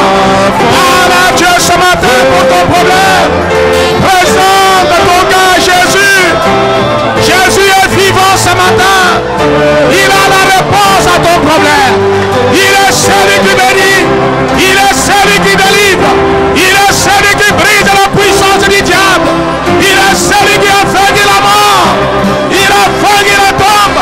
Il a vaincu le séjour des morts. Alléluia. Devant la prière, Jésus-Christ, Dieu Tout-Puissant, toi le Créateur des visibles et invisibles, toi Dieu plein d'amour et de miséricorde, ce matin nous te sommes infiniment reconnaissants puisque tu as dit l'homme ne vivra pas par le pain seulement, mais par toute parole qui sortira de ta bouche. Et nous sommes persuadés ce matin que toi, Dieu, tu nous as parlé. Toi, Dieu, tu nous as consolés. Toi, Dieu, tu nous as rassurés que tu n'es pas dans la tombe. Jésus-Christ, qui pouvait marcher dans les rues de Galilée, les gens pouvaient le mépriser. Les gens ne pouvaient pas connaître ce qu'il était. Mais par le bois du calvaire, tout le monde a reconnu que tu étais fils de Dieu. Et étant fils de Dieu, tu étais Dieu lui-même. Et tu es le même hier, aujourd'hui, éternellement. Merci Seigneur mon Dieu, mon roi. Merci pour ta parole ce matin. Merci pour la vie que tu nous as transmise. Merci pour cette semence que tu as mis au-dedans de nous. Merci Seigneur, puisque nous savons que nous ne sommes pas venus, Seigneur Jésus-Christ, à passer notre temps inutilement, mais nous sommes venus, toi Dieu, le Créateur, toi Dieu qui détient la vie éternelle, toi Dieu qui détient toute bénédiction. Merci au Père bien-aimé, puisque tu as accepté que nous puissions entendre ces choses dont les grands prophètes pouvaient voir de loin, mais ils n'ont pas pu le voir. Mais pour nous, sans effort, par la grâce, nous avons vu, nous avons entendu et nous avons cru. Maintenant, oh Père, en croyant dans ce message, dans cette parole, il y a les promesses qui s'en suivent. Maintenant, oh Dieu, bénis Seigneur Jésus-Christ, ton peuple qui a entendu cette parole, Seigneur. Oh Jésus-Christ, le même à l'est, et tu es venu à l'ouest, tu t'es manifesté dans la même puissance, et même double puissance que tu avais fait à l'est. Oh Jésus, nous avons entendu ce qui ne s'est jamais fait depuis que le monde est monde, pour entendre l'enfant qui peut pleurer en anglais, le chien qui peut aboyer en anglais. Oh Jésus, il n'y a que 7 ans où ces choses se sont passées. C'est pourquoi nos cœurs abondent de joie. Nos cœurs, Seigneur Jésus, se sont remplis. Oh Jésus, maintenant, oh Père, bénis ce peuple, oh Père, qui est venu, Seigneur Jésus, devant toi. Ce peuple a des besoins. Ce peuple, Seigneur Jésus-Christ, a quelque chose dans le cœur, Seigneur Jésus-Christ. Maintenant, oh Père, sur l'autorité de ta parole, avec le nom de Jésus, nous disons au diable qu'il a été vaincu. Amen. Et que l'aiguillon de la mort a été ravi. Et que ton peuple est libre. Recevez la guérison au nom de Jésus. Recevez les enfants au nom de Jésus. Recevez les emplois au nom de Jésus. Que tout le monde puisse recevoir selon qu'il ait besoin de recevoir. Je te demande, oh Père, que ce peuple puisse avoir la foi de cette terre ici. Oh Dieu, nous manquons, Seigneur, comment te remercier, mais nous disons merci toi, Seigneur Jésus-Christ, puisque tu nous as aimés, tu nous as agréés, toi le roi des rois, toi le plus beau entre 10 000, toi tu es le Seigneur des seigneurs, toi tu es la puissance qui avale d'autres puissances, le Jésus-Christ ressuscité. Merci au Père. Bénis Seigneur Jésus-Christ, ton serviteur que tu as utilisé ce matin. Bénis notre pasteur. Bénis tout le monde qui a écouté Seigneur Jésus-Christ ta parole. Et faites Seigneur qu'en sortant d'ici, qu'on ne soit pas les mêmes. Puisque cette parole nous a été envoyée pour qu'on soit changé et qu'on soit à la stature d'un homme parfait. Fais-le, ô Père. Maintenant, ô Jésus, qu'on va passer, Seigneur, au service des dîmes et des offrandes. Je te demande, Seigneur, que tu puisses bénir tout un chacun qui va mettre, Seigneur Jésus-Christ, sa main dans la poche et te donner même un petit rien, Seigneur. Je te demande que tu bénisses celui qui a l'envie de te donner quelque chose, mais qui a manque, oh Père. Seigneur, mon Dieu, mon roi, bénis ce peuple, Seigneur. Branham a prié, il nous a bénis et nous sommes, Seigneur, sous, Seigneur, ces messages et tout ce qu'il a dit. Nous avons l'accès à cela maintenant même, au moment où cette parole est prononcée. Merci, ô Père. Nous te demandons tout ceci. Ô nom puissant, ô nom glorieux, le nom qui a vaincu le diable, le nom qui a vaincu le séjour de mort, le nom de notre Seigneur et Sauveur Jésus-Christ. Amen. Amen. Amen.